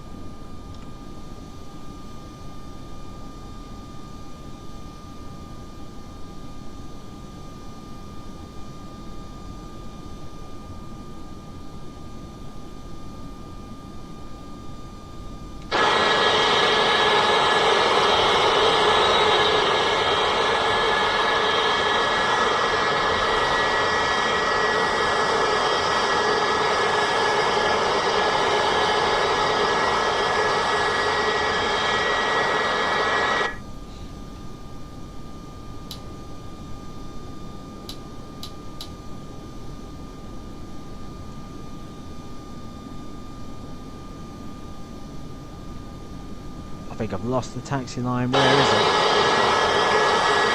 Right next to us, right. So we have space here for an A320, 737 and MD-82.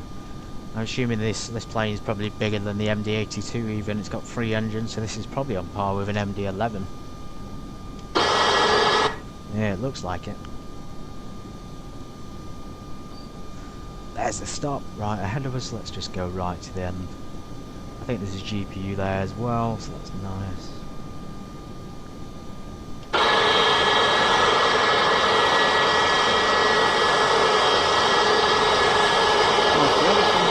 Включаем двигатели, потребители. Ну ты знаешь. Cool, I'm not sure the shutdown procedure on this thing. I'm assuming that you would just cut the fuel off or maybe not. The ground power unit maybe would need connecting. Either way, we're going to connect it. Open the window.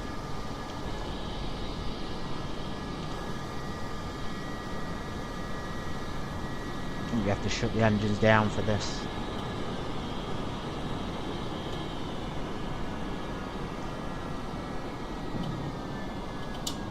Come on.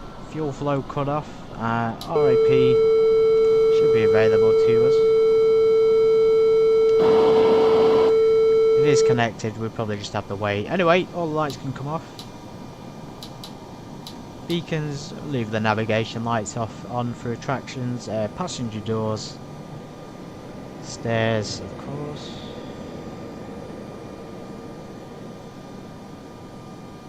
Wonder why we can't have stairs there. Maybe they're not available.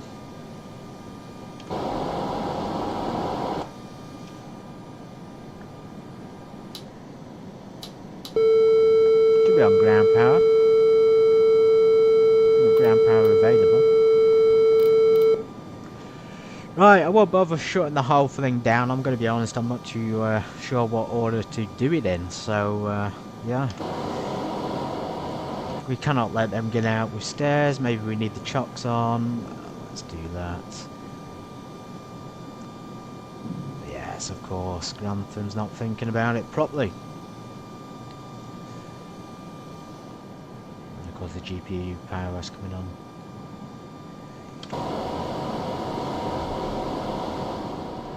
Oh, what an amazing flight, everybody. A long flight today. It was expected to be 5 to 6 hours, but it's actually worked out, I think, just over 4 hours, which is pretty good thanks to the quick startup. I hope anybody who stops and watches the entire thing, gets something out of it. I hope it's been a good tutorial for those who don't really understand it. There's still systems and things I don't understand, and it's still very much a plane that I'm nowhere closer to mastering, but still feel a little bit more confident in it. The landing was what it is, but you know, we survived it. Thank you so much. Stick around for the replay or not. And I will see you on Wednesday. We may be doing a subscriber special Wednesday, so just to celebrate hitting that milestone, or that may be on Friday, depends how I feel. It is a long plane to go in, it takes a few hours, so it might be 737 on Wednesday. Anyway guys, take care, stick around for the replay or not, and I will see you soon.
Закрылки выпускаются синхронно.